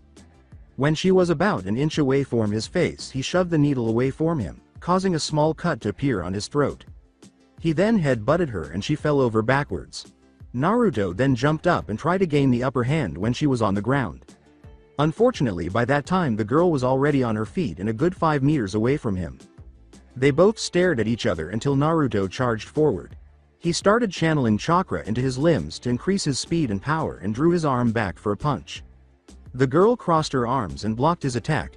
She must have great chakra control to have blocked that attack, thought Naruto, dodging a leg sweep. He then rushed forward and dodged another kick aimed at his legs. He jumped, twisted, and lashed out for her head. She didn't attempt to block, instead the ducked and brought a fist up in an uppercut. The hit connected and Naruto went flying. Damn, she packs a punch, he thought, standing back up and brushing off the blood that was trickling down his chin. He didn't have much time to think because several needles came flying at him. He dove to the side, barely missing the projectiles. He reached into his kunai pocket and realized how few he had on his person. What the hell, I only have 5 left. I practiced with these things earlier, but why? Naruto drew out one and griped it in his right hand while taking a defensive stance. The two deadly children stared at each other for a moment. A single dandelion seed came floating down to earth, and once it touched the ground they too stayed making hand seals. The young girl created some ice senbons and threw them at Naruto. He was still in the middle of his seals when the projectiles entered his arms, legs, and throat. Seeing this, she relaxed and walked over to the boy, but before she could take 3 steps she felt a presence behind her. She whirled around and found Naruto standing there with a kunai at her throat. He smiled and brought his hand up. There was a single line of pure electricity standing on the tip of his index finger. He poked her on the temple and she collapsed and started to tremble because of the amount of electricity coursing through her body. Naruto then walked over to her and was about to pick her up when he heard a deep voice whisper in his ear, "Nice job, but not good enough." Before the blonde could react, he fell unconscious. With Anko with a few groceries and toiletries in bags, Anko was heading to the library in the small town not far from their home when she noticed her husband staring at an odd book. The book was made of black leather and had the simple kanji for element on the front. She approached him, wrapped her arms around his back, and whispered, "What do you have there, Kakashi-kun?" "Well, this is the strangest book I have ever seen," he replies without looking up. The fact that it is heard is even more unexpected. With her head tilted, Anko questioned, "What are you talking about?" "I apologize for being preoccupied," Kakashi said, turning to face his wife. "This is just one of only 3 books of its kind," he explained. "The first is in Kumo, the second is in Konoha, and the last, unexpectedly, is here." "Why are you so shocked to find this book here, and what makes it so special?" "There is a lot of strange stuff in this town. Anko's eyes widened so much that Kakashi was worried that they would roll out when he explained in a low voice. To put it simply, this worth more than the entire library of Konoha, Kumo, and Kiri put together. This book responds to chakra and shows all the major jutsus for the particular affinities the possessor has. Simply put, it will display a lot of fire jutsus because you are primarily a fire affinity, but because I have a lightning affinity, it will be packed with lightning jutsus. Kumo and Konoha are so strong because of this book. The third and final copy is here of all places, and you can see why I am so shocked. Anko, who had no idea that such books existed, was astounded by his explanation. If this is such a powerful book, then why hadn't anyone discovered it earlier? It's possible that someone stole it, hid it here, died, and was never able to get it back. He explained, "We are the only ninja within 100 miles of this town." They approached the counter and inquired about the book's price. "Well, to tell you the truth, that book was here when my grandfather was working this shop," he said, shocking them with his question. Nobody was able to read its contents or open it.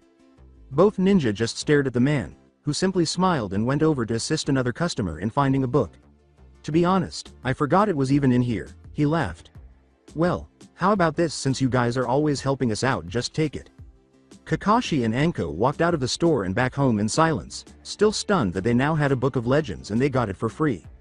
They both silently swore to help out that man for the rest of his life and make sure that he lived a very comfortable lifestyle. Halfway home they started to talk about what has happened since Kakashi had left. Kakashi had taken up a guarding mission and had to fight off a group of bandits, nothing difficult for the infamous Sharingan no Kakashi. Anko had been helping Naruto train with creating hallucinogenic and learning how to coat weapons with other poisons so that they wouldn't smear or rub off in his kunai pouch. She had also been working on her flame shield while watching Naruto perfect his Raibo, Lighting Road, and his current Reike, Lightning Whip. When they got home they felt two strange chakra signatures in Naruto. Naruto's and one of the foreign signatures were faint, but they were a bit worried about the other. It was extremely powerful and seemed to be agitated. Anko looked over at Kakashi. He responded in a hushed voice, "I can smell Naruto. One smells of ice and the other of blood and mist."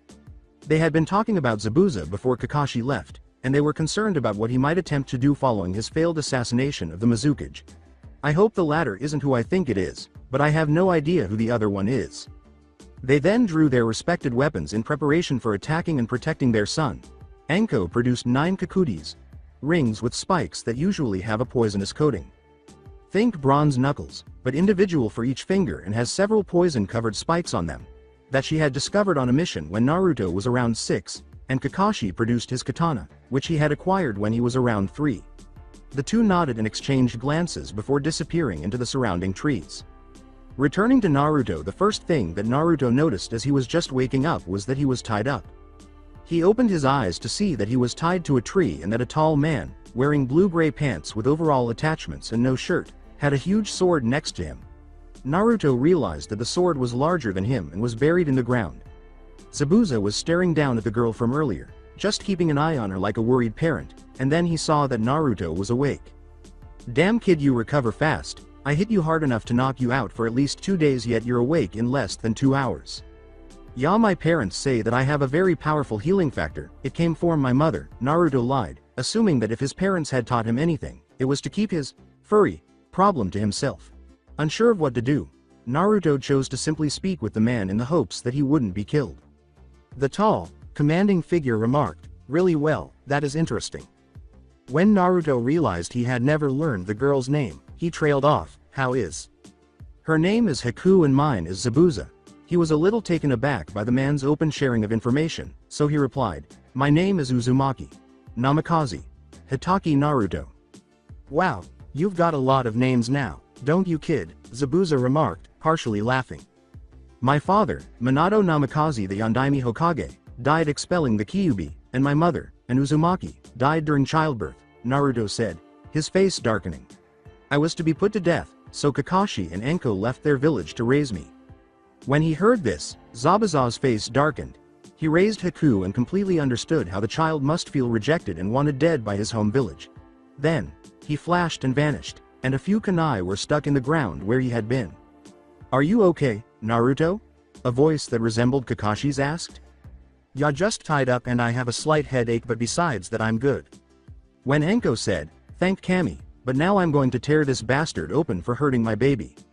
I hope this ends well. I want to meet my parents but not this soon, Naruto thought as he sat tied to a tree and stared at Haku, hearing no sound from any of the three adult shinobi. Then, over the little clearing, he heard Zabuza's dark, menacing voice. Kakashi-san. Anko-san. I just want to talk to you. I swear not to harm you or your son in any way. Please, we could all benefit greatly from this.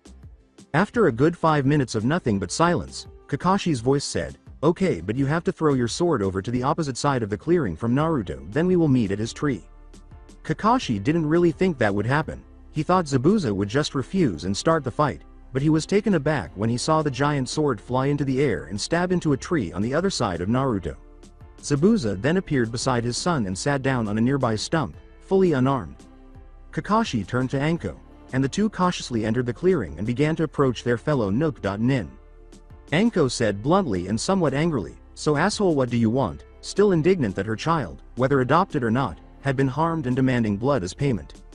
Kakashi and Anko's jaws just dropped to the ground, their arms hanging loosely by their sides, their eyes wide open in shock. I am going to be rather frank here, Zabuza said, I wish to join you. This was not the request they would have expected from this formidable ninja. I know my track record, but I just want a safe place for my daughter and I don't want to have her placed in constant danger.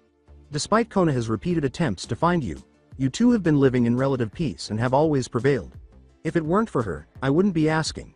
He tilts his head in front of Naruto, where a young girl, perhaps 3 years old, is lying on the ground. This is not the Momochi Zabuza he had heard of, Kakashi said, staring at him icily. This man was supposed to be a ruthless killer who had no regard for anyone but himself and would use anybody else to serve his purpose. Was that what he was trying to do now? Was he trying to gain their trust by telling them he wanted to protect this girl? This girl who was conveniently knocked out and could not speak for herself. Naruto asked independently before he could ask any questions. You have a daughter? Your wife is where? What is her age? She is a lot like you, Naruto. Our blonde simply gave him a, what the hell are you talking about, look, and Zabuza went on, I have to give you some background information so that you understand what happened. His face went blank as if recalling the past. Our Mizukage has begun a blood purge back in Kiri. He is attempting to eradicate everyone who has a Kekkei Genkai, said Kakashi and Anko, while Naruto simply looked perplexed. People who own a Kekkei Genkai are now feared because of this, which has been going on for more than 10 years. One of our stronger ones belonged to Haku's mother. She possessed Hyeten, ice released, because she was a member of the Yuki clan. During this time, Haku's mother was happily married, had a child named Haku, and had concealed her power. Up until Haku's Hyeten ability awoke, they were content and lived in relative peace. She told her mother she had a clever trick as she ran up to her. The water froze into a sphere of ice after Haku made it float out of their little pond. Terrified, her mother warned her not to do this ever again. Regretfully, her father saw what had transpired and hurried into the village to gather the other men. After tying them both up, Haku's father slashed a sword through her mother. Haku killed everyone inside using her newfound power out of grief. When I heard a scream followed by a loud explosion, I saw the scene. To find out what was happening, I went over. I was shocked to see what appeared to be a small girl sobbing and blood all over the place, as well as what appeared to be a fortress constructed out of ice spikes. She was only 3 years old when I approached her and attempted to console her. The next time I was ready to attack again, I believed she would be the ideal weapon against the Mizukage. I brought her up and taught her how to kill. However, she won my heart, and I now consider her to be my daughter. The story made Kakashi and Anko sad, but they were also surprised that the notorious Devil of the Mist had a tender side. The man who killed his entire genin class sat in front of them with a glassy staircase, thinking about the day when his daughter would call him father. She still calls me Zabuza Sama, but I hope one day she can call me San. Zabuza concluded with a happy expression. With a somber tone, Kakashi said, I am sorry to hear that, acknowledging the struggles they had faced and knowing all too well what it was like to raise a child other than your own. But I must ask, do you intend to recruit us in your ambition to take out the Mizukage? With an extremely severe tone, Kakashi inquired. With a frown that seemed to be fixed on his face all the time, Zabuza said, I would like you to, but I will not force you. Keeping my daughter safe is my top priority at the moment. According to what I've heard, you are the most compassionate Nook Nins and the only surviving family. I therefore wanted to come and ask to join you in the hopes of being of assistance. I could train your son in Kenjutsu and take on missions. Additionally, I could assist him if he creates water as a secondary element. When Kakashi said, "Okay, but we have one condition," he pulled out a large scroll and opened it, revealing at least 20 blood-stained handprints in the middle of a seal. Kakashi and Anko agreed to do one thing first. "Are you trying to force me into a contract?" Zabuza asked, perceiving this as a summoning contract. "No, this is a unique blood seal. Once you create it, you cannot hurt any of my family members," Kakashi retorted. "This was created by Jiraiya of the Sannin, and it is the reason we are still here today." Zabuza, who had never heard of such a seal, appeared in disbelief. "Will you include Haku and me in the seal if I agree to this?" Anko nodded and said, "If you prove that you are worth it, then yes, we will include you in the seal." To Kakashi's surprise, Zabuza actually smiled. Not an evil, "I am going to kill you" smile, but a genuine one. At least it appeared to be since, like Kakashi, Zabuza had his lower face covered. Kakashi turned to face Zabuza and said, "Oh yeah, you know how you said you would train Naruto if he had a water affinity?" We both smiled a little, hoping that this would be a blessing rather than a curse. He nodded to Zabuza and walked over to Naruto, cutting him loose before Zabuza went to pick up Haku. Anko began to lead the 2 men and 2 children to the house. Zabuza nodded his head and gave Kakashi a curious glance before saying, "Well, it just so happens that he has one." "So you're telling me he can use lightning jutsu that well at such a young age but had an affinity in water?" Zabuza asked, looking surprised. "This kid must be something else," Zabuza said, stunned and in awe. "Well yes, but he also has a lighting affinity." "What? At his age, you're implying that he has 2 affinities? Does he possess a Genkai Keke?" "I am not sure, but no, he doesn't have 2 affinities, he has 3, water, wind, and lighting." Zabuza gazed in utter disbelief at Kakashi. He was astounded and considered himself fortunate to have met someone with 3 elemental affinities, unlike Haku, who had 2. His stunned expression only made the Hitakis laugh. It was almost time for dinner when they returned home, so Zabuza went to place Haku on a couch and then sat at the table. When Naruto entered the kitchen and the 2 adults sat down, he was taken aback. Following an inquiry, Kakashi clarified that they had each taken turns preparing dinner and that now that Haku and Zabuza were staying with them, they would also need to assist in the kitchen. They began discussing their pasts and future goals. Zabuza stated that he still intended to kill the Mizukage but would do so once he had enough money for a sizable military and, ideally, the assistance of a number of seasoned shinobi. Naruto brought out his finished dinner. When Haku was awakened by the smell of food, she jumped up and almost killed everyone before Zabuza calmed her down and she joined them for dinner. Although they were a little startled, the group began to laugh, and Haku blushed and apologized several times. Anko informed them that until they enlarged the house, someone would have to sleep on the couch because they only had one extra room. The 2 newcomers were yelled down as they began to say that they would be alright and would simply camp outside rather than cause any trouble. Kakashi informed them that they would need to assist, but that all 3 of them could make shadow clones and construct an additional story to the house in less than a day. Haku surprised everyone by agreeing to take the couch after Zabuza did. When Zabuza attempted to offer her the bed, Haku looked at him, and Zabuza became noticeably pale. Naruto instructed Haku to take his bed and sleep on the couch, but the Hitaki family all thought he was whipped. They argued, but Haku eventually gave in because Naruto's obstinacy outweighed hers. Before they all went to bed, Zabuza announced that he would be assisting Naruto with his training. After that, the house fell asleep, and for the first time in years, Haku and Zabuza slept peacefully. The following day, Haku was always an early riser, so when she woke up at dawn, she assumed she was the first one awake. When she woke up, she had a mini heart attack because she couldn't remember where she was, but she soon recovered when she remembered. Not wanting to wake anyone, Haku slipped as quietly as she could downstairs.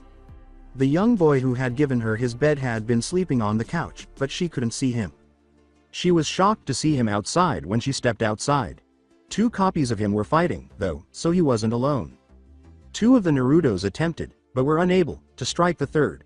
The third involved weaving and duking through them when blocking was required. Observing his actions was fascinating. He was very fluid in his defensive movements, never getting too far away while dodging more than blocking.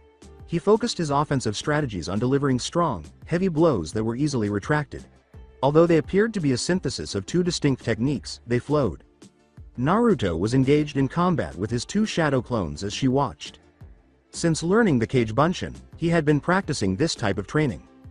In order to practice his taijutsu, he initially only sparred with 1 clone. However, as soon as he was proficient enough to dispel within 2 minutes of their spar, he quickly made a second. As a result, he could easily defeat any genin with his Taijutsu and even compete with chunin of a moderate level. Then, sensing Haku's presence, Naruto made the snap decision to end their spar. He then activated his lighting chakra and used all 10 of his fingers to form what appeared to be Senbon needles. Then, to Haku's surprise, he leapt into the air and launched himself at the clones, who puffed away in a cloud of smoke. After losing sight of Naruto and searching frantically for him, Haku felt a burst of chakra behind her. When she turned around, she saw Naruto staring at Haku while leaning against the house's wall. She questioned, "What are you doing up so early?" The blonde answered, "I'm always up at this time. It's the best time to get in my warm-up." Next he asked, "What are you doing up? I would have thought after getting electrocuted you would have wanted to rest more." Recalling how easily he had defeated her, Haku flushed. "I have always woken up early, it comes with being on the run and hunted every day." She turned her head away so he could see her flushed, and Naruto looked down in shame and quickly apologized for what he had said. Haku just waved it away with a smile.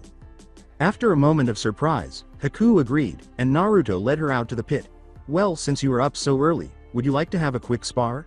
A real person is a lot harder to fight than a simple clone." They both decided that they would begin with a battle using only Taijutsu, then begin using weapons, and finally use Jutsu. Both of them assumed their positions in anticipation of the other's next move.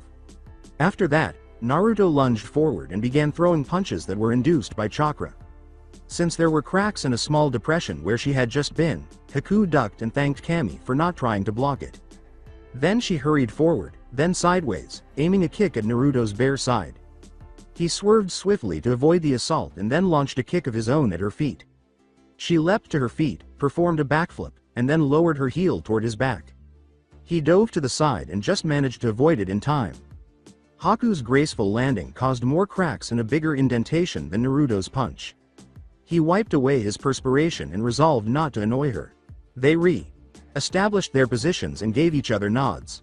Haku already had a cluster of senbon in her hands when Naruto's hand shot into his kunai pouch. With perfect accuracy, she threw them at Naruto, causing the boy to leap up to dodge the blow. He shouted Taju Kagekunai no Jutsu while he was in the air, throwing one kunai and making hand gestures. 100 kunai flew at the gullible girl in a cloud of smoke. Naruto yelled at her to move after she froze, but a big group of kunai then pierced her. After shouting, Naruto began to run in her direction, but before he could get 3 feet, he felt a sharp object at the base of his skull. A whisper came from behind him as he froze. He recognized Haku's voice and leapt forward, turning mid-leap, saying, "That wasn't very nice, you cheated." Although he was relieved to see Haku was okay, he questioned what he had struck. He turned to see a dozen kunai stuck inside a block of ice. Then he started to perspire and immediately dropped to his knees, pleading for forgiveness. Naruto was picked up by Haku, who assured him not to worry. Upon deciding that they had done enough sparing for the time being, they both grinned. After they entered, Naruto promised Haku that he would prepare breakfast for everyone. She gave a nod and proceeded to clean up in Naruto's room. With Kakashi was watching Naruto battle his clones when he woke up at the break of day. "He's getting pretty good at combining my Taijutsu forms with Anko's." When he smelled the unique scent of ozone that came from using lightning jutsu, he looked down from his seat on the roof, enjoying the early morning. "I am impressed." He saw Naruto create the lightning rain, or Reame no Jutsu. He saw his son vanish in a shunshin, and the clones vanished in a puff of smoke. He heard Naruto and Haku conversing as he descended from the roof, curious to see where he had gone. He then sat in a tree and watched the two as they made their way to the pit. Then he looked to his right and sensed a chakra pulse beside him. Zabuza sat there, observing the two children. Zabuza said, "Morning," in a rough voice that still sounded drowsy. Kakashi acknowledged with a nod. Both of them sat there observing the two children fight and making remarks about their performance. Kakashi was impressed by Haku's speed, and Zabuza was impressed by the force the child could apply to his blows. Kakashi nearly jumped in to help Haku when he saw her freeze during Naruto's use of the Kagekunai no Jutsu, but Zabuza stopped him with an outstretched arm. Then, Kakashi realized that the Haku that had been struck by the kunai was nothing more than ice that had transformed into Haku. Then he looked at Zabuza, who had taught his daughter such a great move at such a young age. They both watched them go inside and laughed at Naruto's reaction when he realized Haku was okay. "Well, our kids had a little scrimmage, would you like to have a little fun?" I believe Naruto is cooking everyone some breakfast now, Kakashi stated. They both shunned into the pit and took opposing stances, saying, "Sounds like fun, I haven't had a sparring match with someone in ages." They waited for something to happen while looking into each other's eyes. A tiny leaf was carried by a breeze that arrived. Both ninjas drew their weapons and charged after it touched down. They delivered a flurry of barely perceptible blows. They continued their lethal dance for a few more seconds before leaping back. They exchanged glances before launching themselves at one another. This time, Kakashi increased his speed by using his affinity for lighting, while Zabuza increased his dexterity by using his affinity for water. Their bodies were now a blur in addition to their strikes. Only a faint outline of them while moving and flashes of their swords being struck were visible. Two skilled Junin ninja sparring was an amazing sight. Then, with smiles on their faces, they burst out of breath a little. In preparation for breakfast, they approached one another, shook hands, and proceeded to the front door. Anko was sound asleep during this period and showed no signs of awakening. Then she heard the door open, and Kakashi entered, a little agitated and covered in dust. Anko grinned wickedly and said, "Well, hello there, sexy. It looks like someone was getting to know our new friends." After approaching his wife, Kakashi removed his face mask. Because he was so beautiful, Anko understood why he only did this in their room. Kakashi winked with his bare eye and leaned in to kiss Anko. Pulling him back into bed, she grunted. After 3 days, Naruto's shadow clones, Kakashi and Zabuza's water and lighting jutsu, and the girls' refreshments allowed them to enlarge the house. Following their warm-up before breakfast, Anko persuaded Kakashi to let the men handle the work while the girls provided refreshments and took some time to unwind. She claimed that Haku was still recuperating from yesterday's battle with Naruto, which was a complete fabrication, and that she was still recuperating from earlier. Kakashi's pride rose at that point, and he promptly consented. So, while all the boys worked, Anko and Haku were able to relax and enjoy themselves. The work was done to a high standard. Along with the family and living rooms, they also enlarged the kitchen and dining area. 2 more bedrooms were constructed, one next to Naruto's and the other next to Kakashi and Anko. In order to reduce the amount of book and scroll shelves in their living room, they also constructed a library on the 3rd floor. When Kakashi and Anko showed the other 3 the book they had picked up in town, Zabuza gazed at it for at least half an hour. The 2 kids wanted to see it for themselves because they thought it was so awesome. Unfortunately for them, the children had to wait while the adults used it first. Kakashi was given the first turn and went off to practice and learn more lightning jutsu techniques.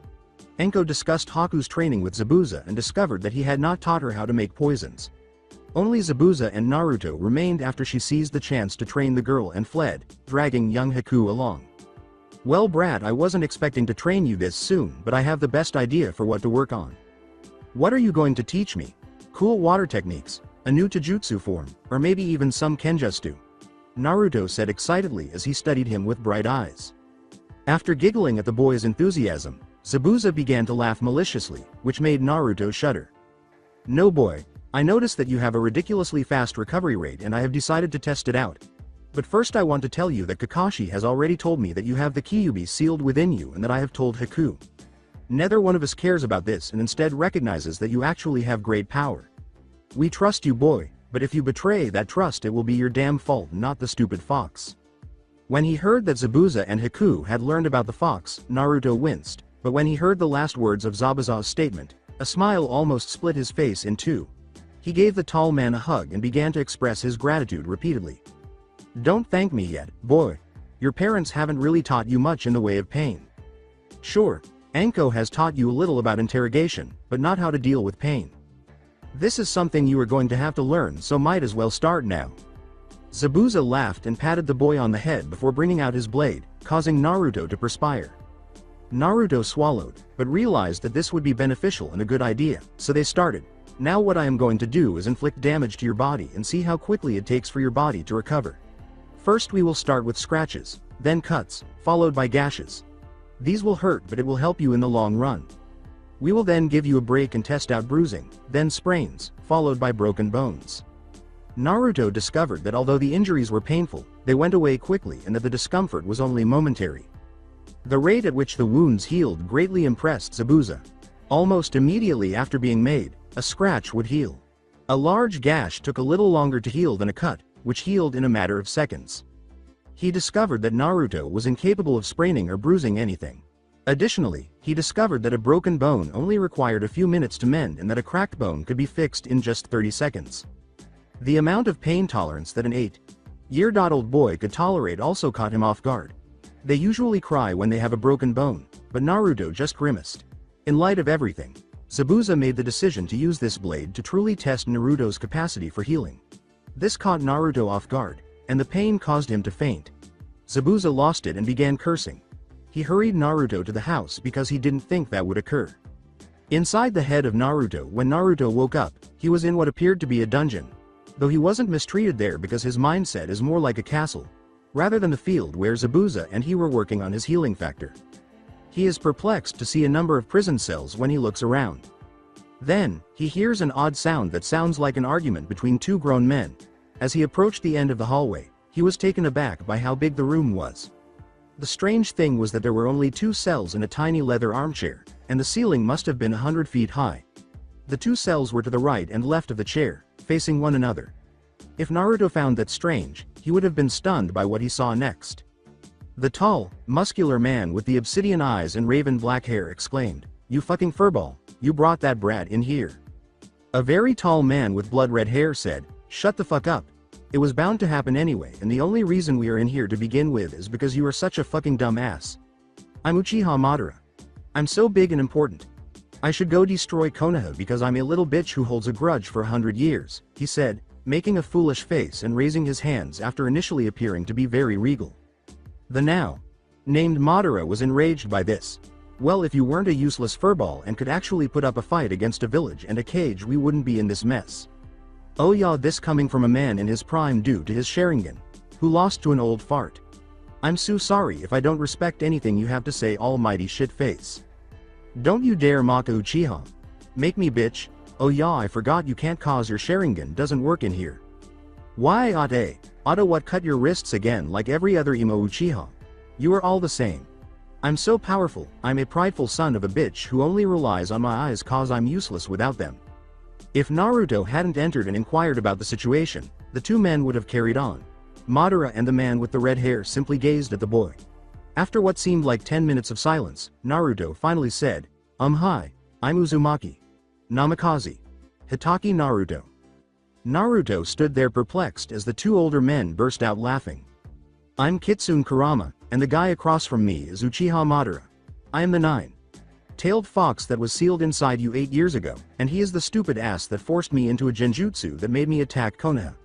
The red-headed man chuckled and said, sorry about that. We know who you are and all about you. We have been watching you for your entire life. Naruto simply looked at them with an expression that read, what the hell are you talking about? At the moment, Naruto was on his ass, gazing at a tall, blood-red-haired man who claimed to be the Kyuubi Kurama. He was experiencing a range of emotions, including confusion, curiosity, bemusement, and anger. Anger because his father's death and his family's exile are due to the creatures in front of him. I find it amusing that these alleged beings, who are regarded as some of the most powerful in the universe, are arguing like children, albeit using more colorful language. Curiosity because, given their age, these creatures must possess a wealth of knowledge that could be useful to him. And bewilderment due to all of these emotions as well as the fact that he is heard. Naruto was startled out of his reverie when he heard Madara, a man, yell to Kurama, nice going shit brain, now you have just gone and frozen him up. Oh yeah, pink eye, how would you have done it differently? Kurama snapped back at Madara. For the last time, my eyes aren't fucking pink, they're red, and I would have. Kurama interrupted him with a mocking remark, pink eye, oh powerful Madara, king of the pink eyes. Madara became very angry, and they argued until Naruto laughed, at which point both of them turned to face him. Madara said, dead. Panned, what's so funny, kid? Well, if what you two say is correct and you are both who you say you are. You are 2 of the most powerful beings alive and yet you are bickering like a couple of kids. Naruto had to stop laughing to stop himself from laughing, and he burst out laughing once more.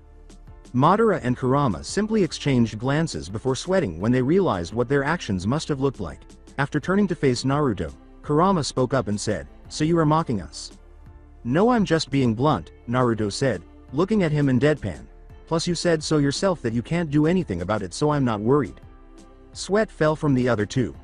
With a threatening tone and lifeless black eyes, Madara questioned, How do you know we can't just kill you on the spot? Madara frowned at Kurama and looked down in embarrassment. Easy, there are two reasons really. The first would be that Kurama-san said that you couldn't use your Sharingan, so I can conclude that you can do anything within here.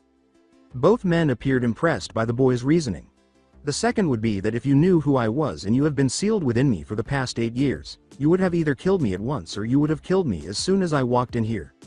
The two men exchanged glances, nodded, and turned to face Naruto as they awaited his question. Now I have a question for you. Well, just where are we? Well, to put it simply, we are within your mind. The castle represents your mindscape, which by the way I am very impressed with because most Jinchuriku's mindscape tends to be a sewer or decayed building, which is generally done to neglect and hate shown to them because of what is sealed with them. But you have been nurtured and cared for by your parents and not looked down upon by the villagers who are visiting you. In fact, they seem to adore you. Madara began to laugh at this, and Kurama gave him a glare, but it had no effect on the most powerful Uchiha. Okay, so this all is just what my mind is picturing. That's just what the foosbucket said. Ignoring him, Naruto continued, okay, so if this is just a shape that my mind has given this plane.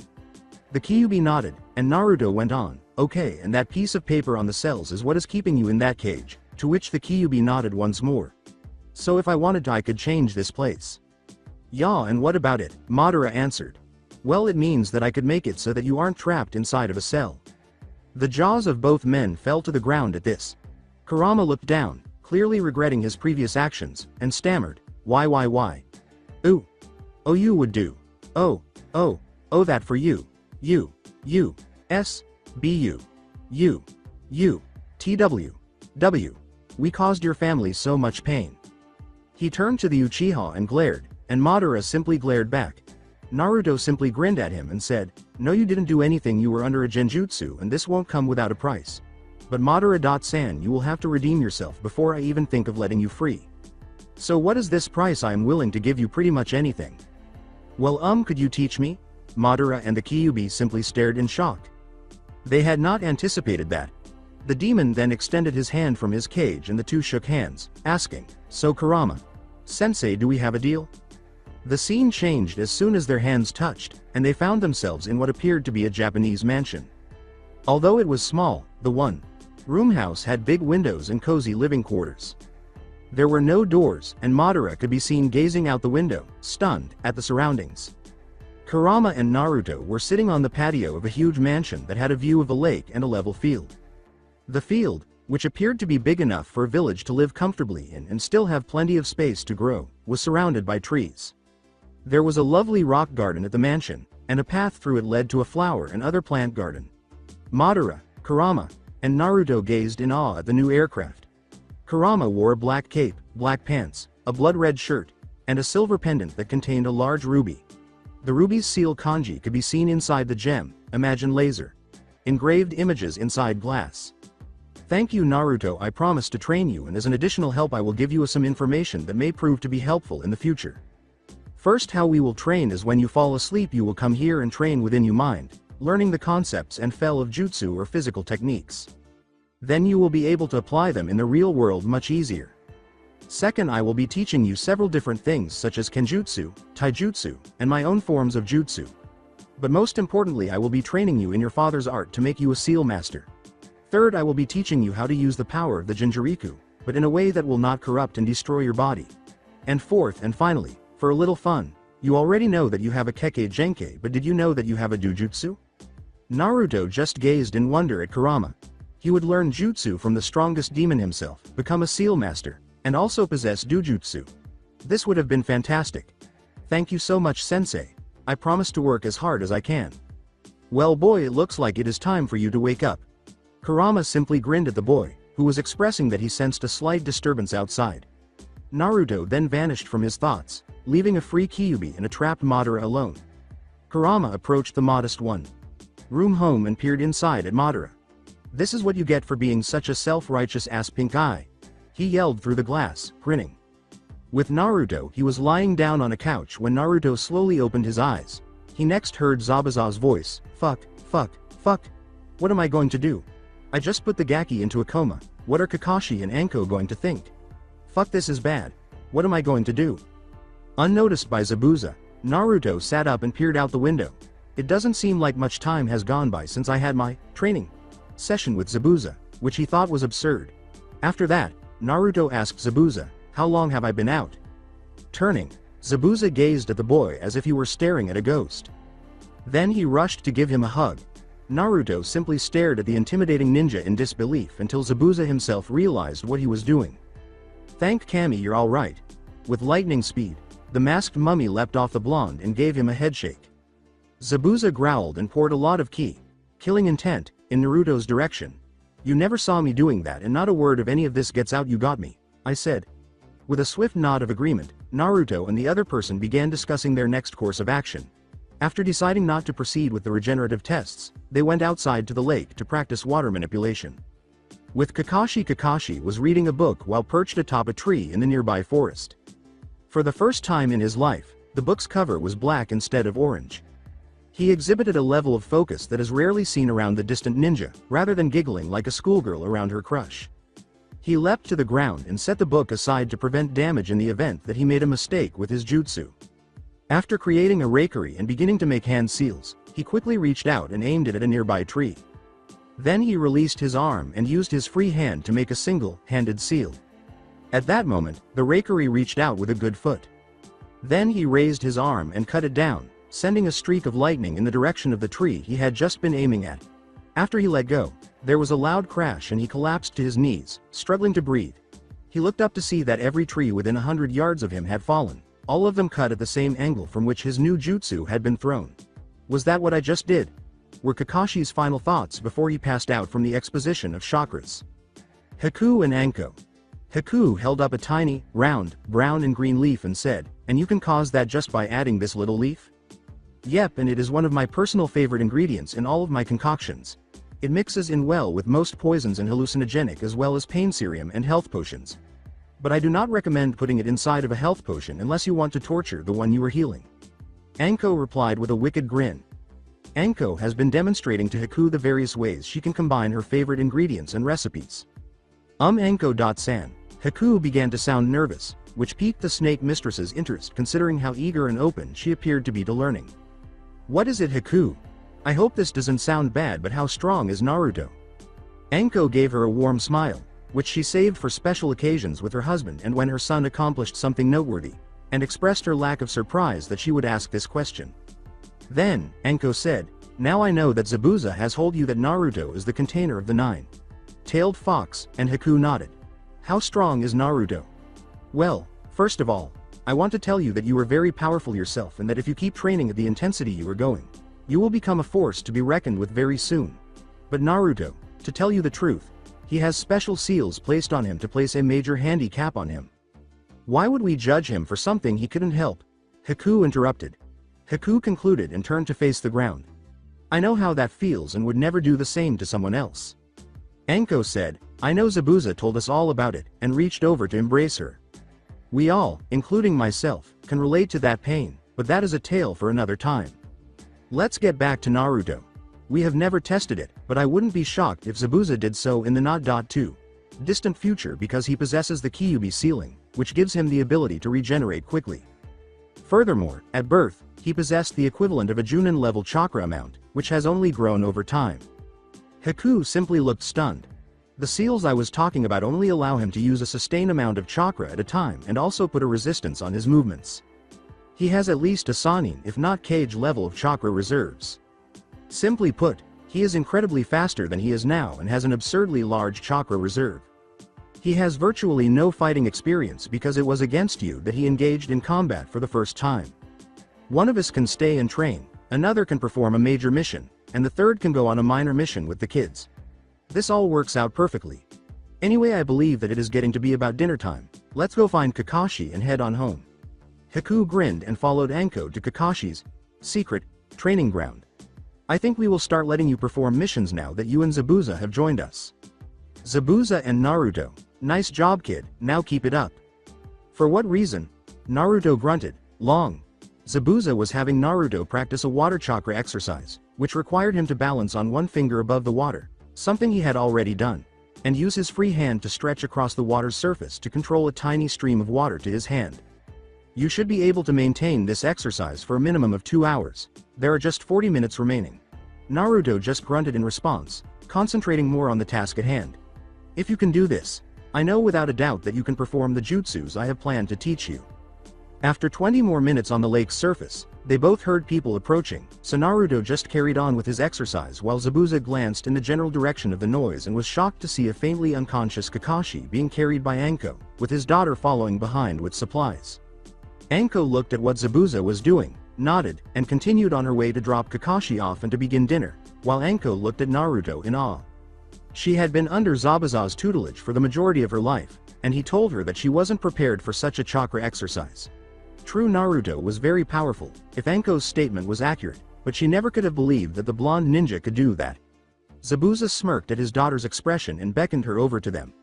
Haku obeyed, put her burden on the ground, and shunshined over to Zabuza's side. Haku, I believe you ought to try the same thing, albeit slowly.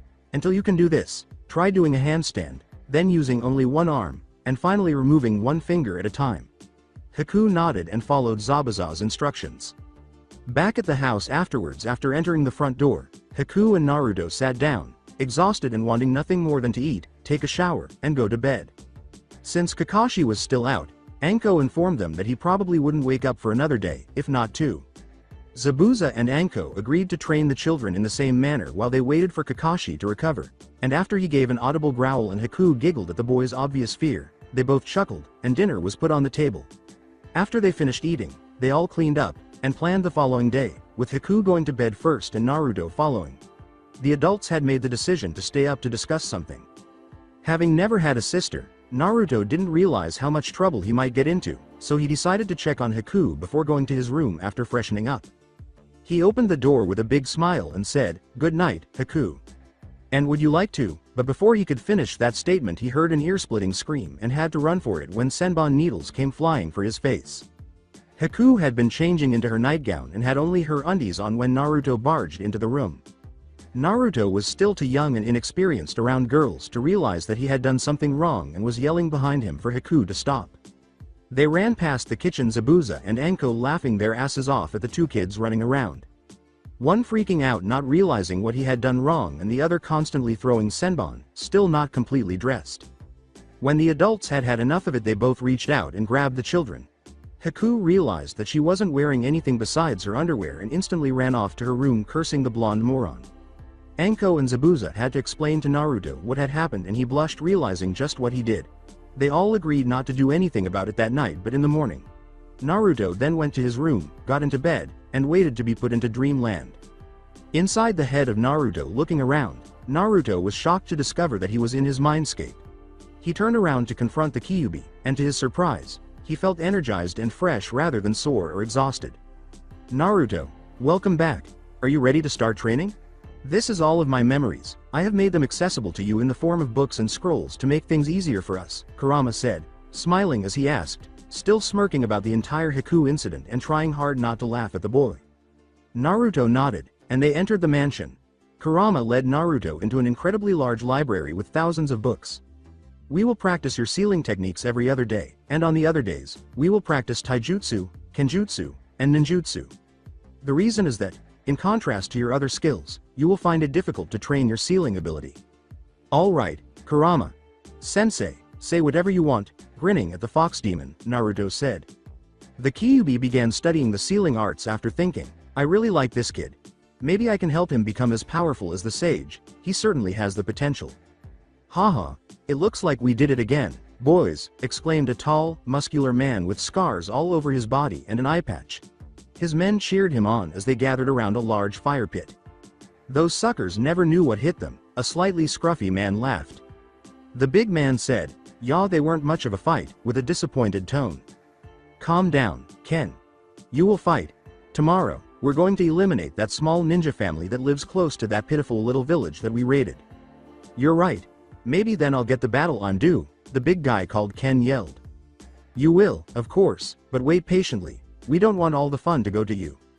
Ken grinned and said, "Okay boss," before yelling to the men around him, "Tomorrow we take on a family of ninjas. Although many will perish, the survivors will find countless treasures from the leaf." Ken yelled, "Yarasu, bring me on of our slaves. as everyone cheered and started to celebrate. But for now, let us drink and eat to our heart's content. The man he was speaking to was one of their most terrifying weapons. He was nearly 8 feet tall and had hands that seemed capable of grabbing a whole human skull and crushing it like a grape.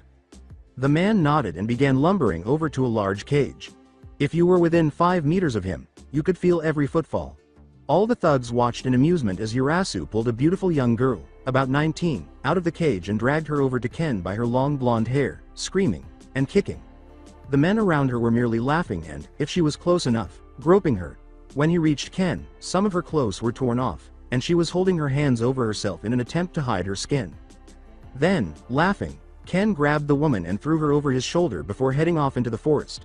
Before he could go very far, he turned around and yelled, "Once I've broken her and you bastards can do with her as you want." He then laughed and continued to walk, taking in the voices of the woman's screams and his men's applause. He continued to walk for a little bit, the women thrashing around on him back.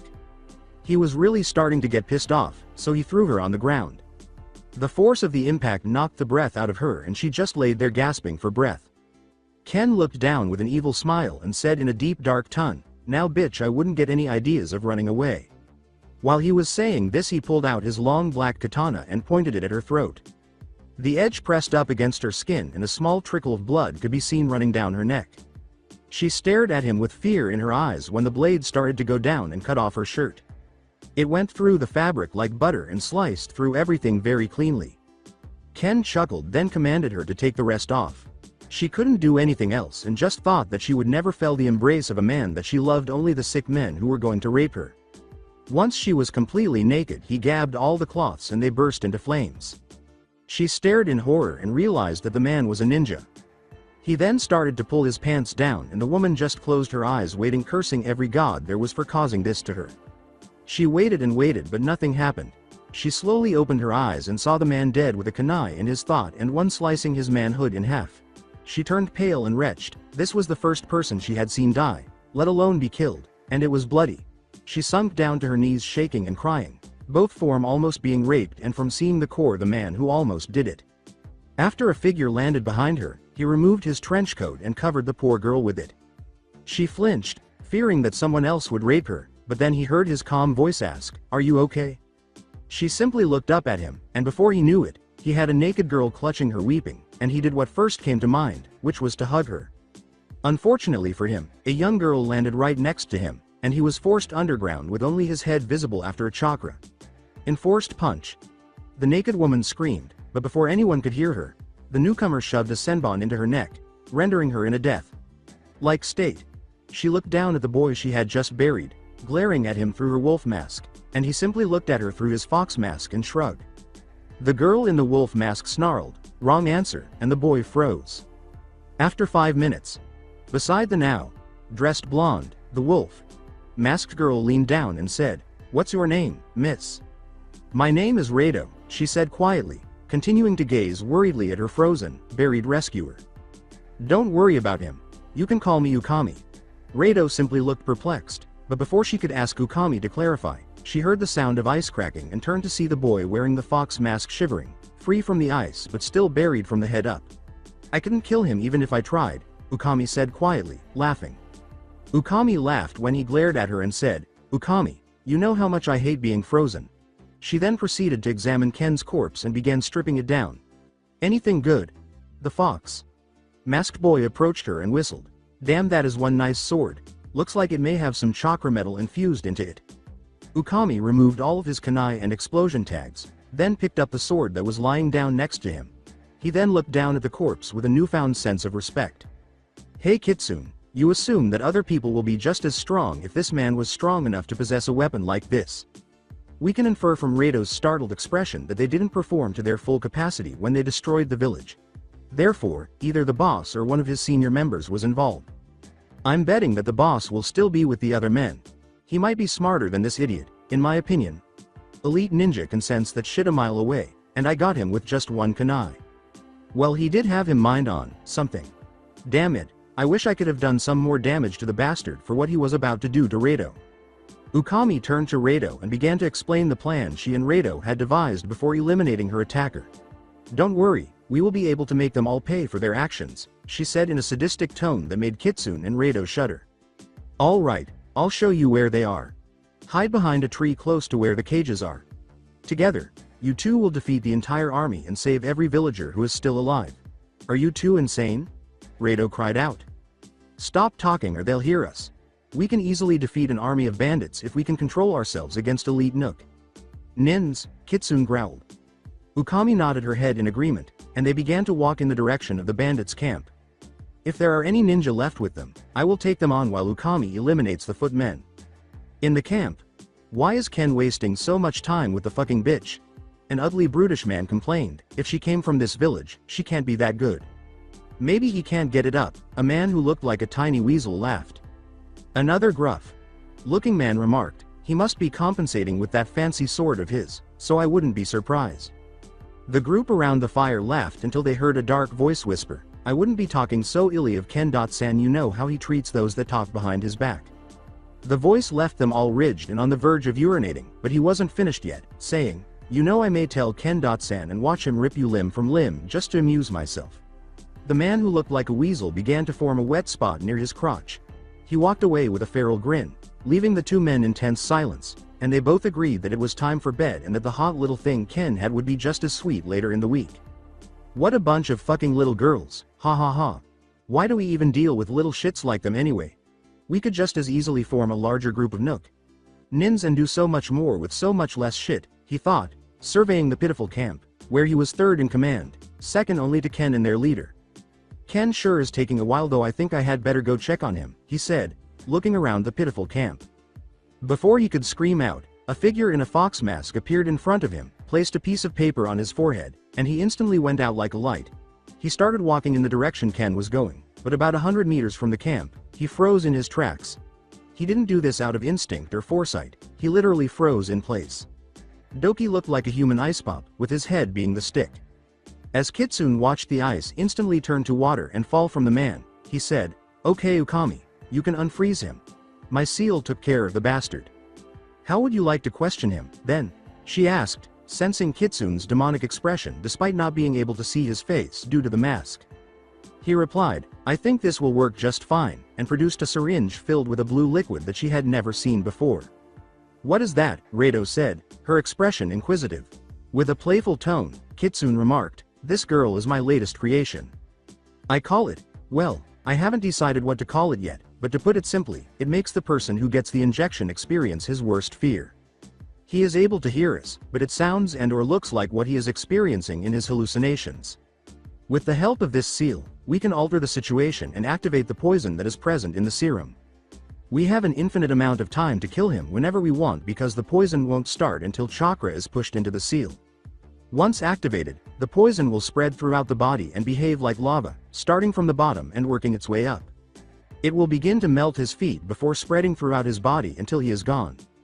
To Rado's horror and Ukami's admiration, Kitsune explained all of this before injecting the man with the poison and removing the seal at the same time. The man woke up and stared at the boy in horror, but before he could scream, Kitsune slammed his fist into Doki's mouth, preventing the man from making any noise, and whispered into his captive's ear, now don't even think about raising your voice or I will kill you on the spot. The man's eyes opened suddenly, and he began to nod his head, but Kitsune took his fist out of his mouth, then looked at his hand and saw that the man's teeth tore it. He shrugged it off, and Radio saw the skin on his hand knit in a matter of seconds. Kitsune turned to the man and started questioning him, asking, what is your name? Doki. What were you doing out here? I came to search for Ken, the second in command of our group. What role do you hold? I am third in command. Well, as of now you are the second because I have already killed Ken. I am not surprised. You recently attacked a village. Why did you destroy it?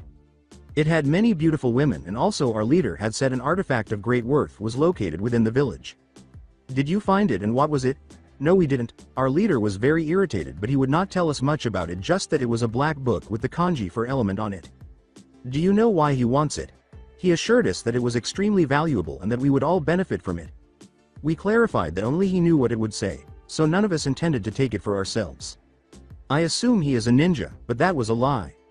Yes, and very powerful at that. How many Nook Nins are part of your company and how many are not? There were 7 of us, including the man you just killed, along with our leader, 3 generals, and 3 lieutenants. Under each general is a group of 50 men. Thus, we have 150 men who are led by 3 different people who are led by 1 person. How powerful are the ninja and men? Aside from our leader, Ken was the best.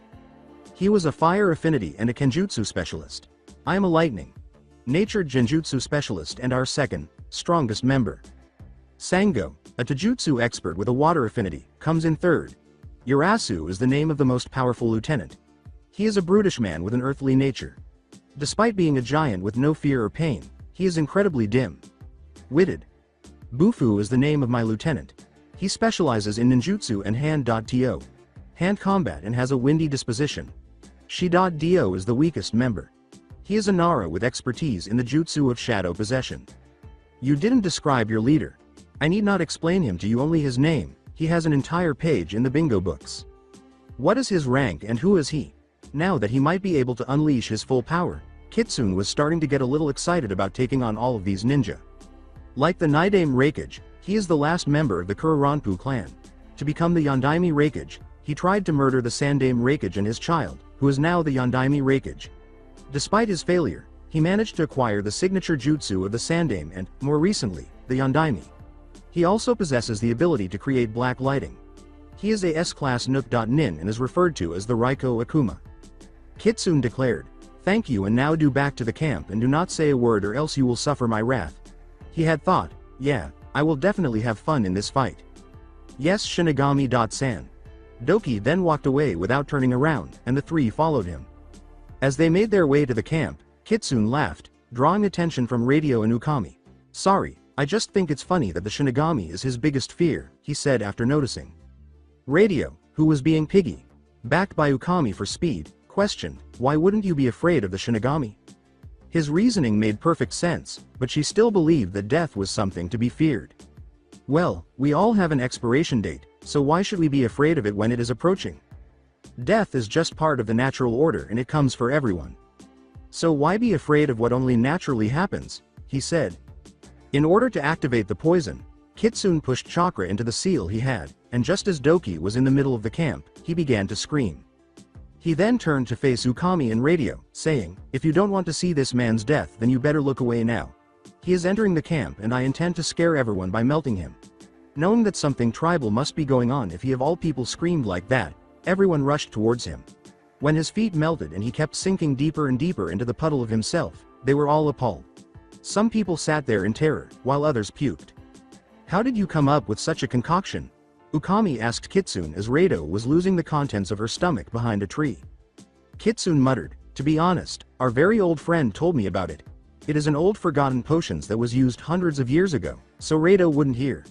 Ukami approached Rado after giving him a sympathetic nod. She inquired, "You okay there, Rado?"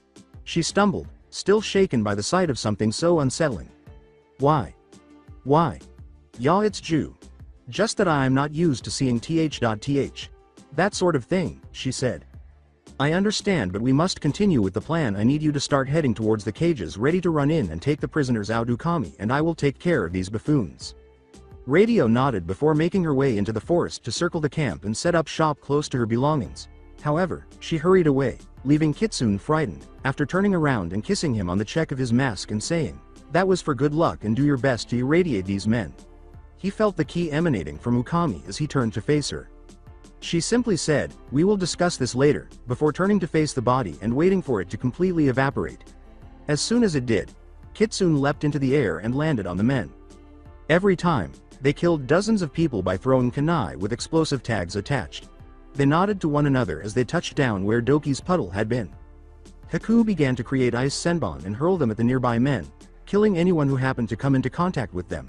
She was able to make them melt and enter the bloodstream until they reached the heart, freezing it, in addition to the fact that they adhered to the men. Ukami was looking for the ninja while he was killing off the footmen with impunity. It just so happened that Shi.do, the weakest of the group, was the first person he encountered. Simply allowing him to use his shadow possession jutsu, Kitsune defeated the jutsu. Because the caster has significantly less resistance and the stronger of the two can become the jutsu enforcer, Kitsune just raised his hand and took a kunai out of his pouch, which made Shi.do follow suit. Du's dismay, Kitsune made a single, swift motion that slightly touched his throat. Kitsune's neck just healed, but she.so drowned in his own blood. Well, that was no fun, complained Kitsune. Kitsune turned and leapt back just in time to avoid Sango's vicious kick to the head, but he heard a voice behind him say, "Well, maybe I can help with that. So I take it you're Sango." "Yep, now take this, Mizuryu no Jutsu." Then a gigantic water dragon began to take shape. Kitsune waited for the attack to approach him while grinning. He pushed his right hand out in front of him after performing 5 hand seals. He withdrew his hand as the dragon approached, and it followed. After shifting his hand behind his back and switching hands, Kitsune thrust his left hand in Sango's direction, causing the jutsu to collide with its caster. Then, Kitsune created another set of hand seals while yelling, "I don't know what to call this yet, no jutsu." Sango went up and perspired, but only briefly, as a tiny ball of compressed air appeared in the middle of his palm. He then brought it back and threw it at him like a baseball, hitting him in the gut and tearing straight from him. Sango gasped for air and collapsed, dying. "When will I be able to battle Kuroranpu?" he yelled, but the final 2 ninja leapt in front of him in response. "You have no right to call out our leader's name." If Kitsune was right, Urasu was the huge, foolish looking man behind the smaller man. "We will kill you for your insolence," yelled Bufu. At least Kitsune believed it to be Bufu. "What gives you the impression that you have even the remotest chance when I just took out your Ken, Doki, Sango, and she.do without exerting any effort?" Kitsune retorted. "You murder Ken. Sama," the giant exclaimed. "Yes, I murder the pervert Ken. Hentai. I struck him down like the Busu he is." That really pissed off the giant and that scared Bufu. Before Bufu could get away, Urasu slammed his fist down on top of him, killing him instantly. "Well, 1 down and 1 to go," thought Kitsune, sweat dropping at Urasu's actions. The giant then charged at Kitsune and slammed his huge fist down where Kitsune was. Kitsune then appeared next to Urasu's head and did a tornado kick enforced with chakra. But to his surprise, this did nothing to the giant, and Urasu swung at Kitsune like an irritating fly. "Wow, this guy is strong. What did Doki say about him again? Oh yeah, he is an earth user, so he must be using some sort of armor to protect himself." He then started forming hand seals and lighting began to charge up around his hand. He then charged at Urasu's back and plunged his arm into his back. Assassination Tech Shidori. The giant man fell forward dead as soon as Kitsune withdrew his arm from Urasu, causing the surrounding footmen to scream in terror because all of their leaders were so easily defeated by a mere boy. Many of them dropped their weapons and attempted to flee, but those who did so were only reduced to pincushions. Nobody would be able to avoid this carnage. After giving a nod to Ukami, who was only a few meters away, Kitsune headed for the big tent in the northern section of the camp, taking out the sword he had taken from Ken and slaying any grunt that came close. When he reached the tent, he was shocked to see the leader simply sitting there, staring at Kitsune while holding a shogi board in front of him. According to the leader, "It's about time you showed up. Yes. Before we fight, would you like to play a game of shogi with me?" As Ukami eliminated the remaining minions, Kitsune merely nodded, and the two started playing shogi. When Ukami killed the last man, she came over, rather irate, to find her partner playing a game with the man they were meant to kill, but before she could say anything, the man moved one final piece and ended the game. Kitsune remarked, "Damn, you are pretty good at shogi." "Well, it comes with playing against Inara, I presume," the Kuroranpu amused. "What is your name, if I may ask?" As the former gang leader put it, "It is only polite to give your name and show your face if you wish to find it out about another young one," he said without being disrespectful. After taking off his fox mask, Kitsune grinned and said, "My name is Uzumaki Namikaze Hitaki Naruto, keeper of the Kyuubi, son of the Yondaime Hokage, exile of Konoha, and adopted son of Sharingan no Kakashi and Anko the Shadow Snake." His cerulean blue eyes seemed to glow and radiate power. "You come from a strong family, and I respect you by giving you my name. That is an impressive name. I am Kuroranpu Taka, also known as Raiko Akuma, the son of the Nidame Raikage, the owner of the legendary Black Lighting and Lighting Armor, a former leader of this company, and an S-class Nook.nin who was able to engage the Sandame on equal terms." Naruto turned to Ukami and said, "Haku, I know I can take him, but I may have to release my seals, so I want you to help Radio get all the villager out of here and as far as possible." Taka and Naruto then assumed their battle stances and got ready for battle. "Try using your mirror transport to get them out of here if you have enough chakra." She worriedly said, "But Naruto, what if you need my help and I am too far away to lend it?" Because she didn't want to lose him. "I swear that I will return. My ninja method, my nindo, is to never break my word." Knowing that he would return to her, Haku smiled. However, before leaving, she approached him and gave him a kiss on the cheek, saying, "That was for good luck. If you don't come back alive, I will find a way to bring you back just to kill you again." She then left to assist in getting the villagers to safety. "You seem quite confident for being so young," Take remarked, finding it amusing that a young boy with this level of strength and resolve would exist. "I am 12 years old, but mentally I am 16, which in ninja years is pretty old." "How is that even possible?" "I use the Kyuubi to train while I'm asleep. Because I don't lose half of my life to sleep, I age twice as quickly." "You and the Biju get along well?"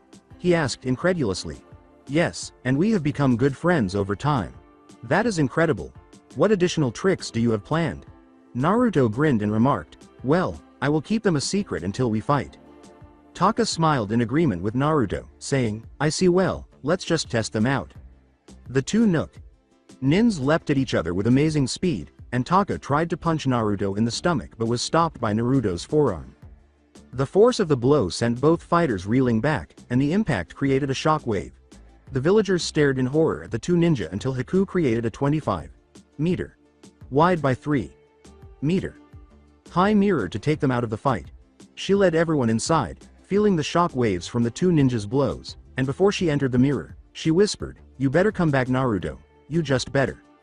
Taka grinned, "You are quite strong for a child," as the ice mirror vanished and the two ninja leapt apart. "And so is your little girlfriend." "She is not my girlfriend," Naruto retorted, breaking into a flush. "Well, it doesn't mature anyhow, but was she ice-natured?" "Indeed, she is, and a remarkable one at that. If you had looked at the ice mirror earlier, you wouldn't have been able to see it because it was so thin."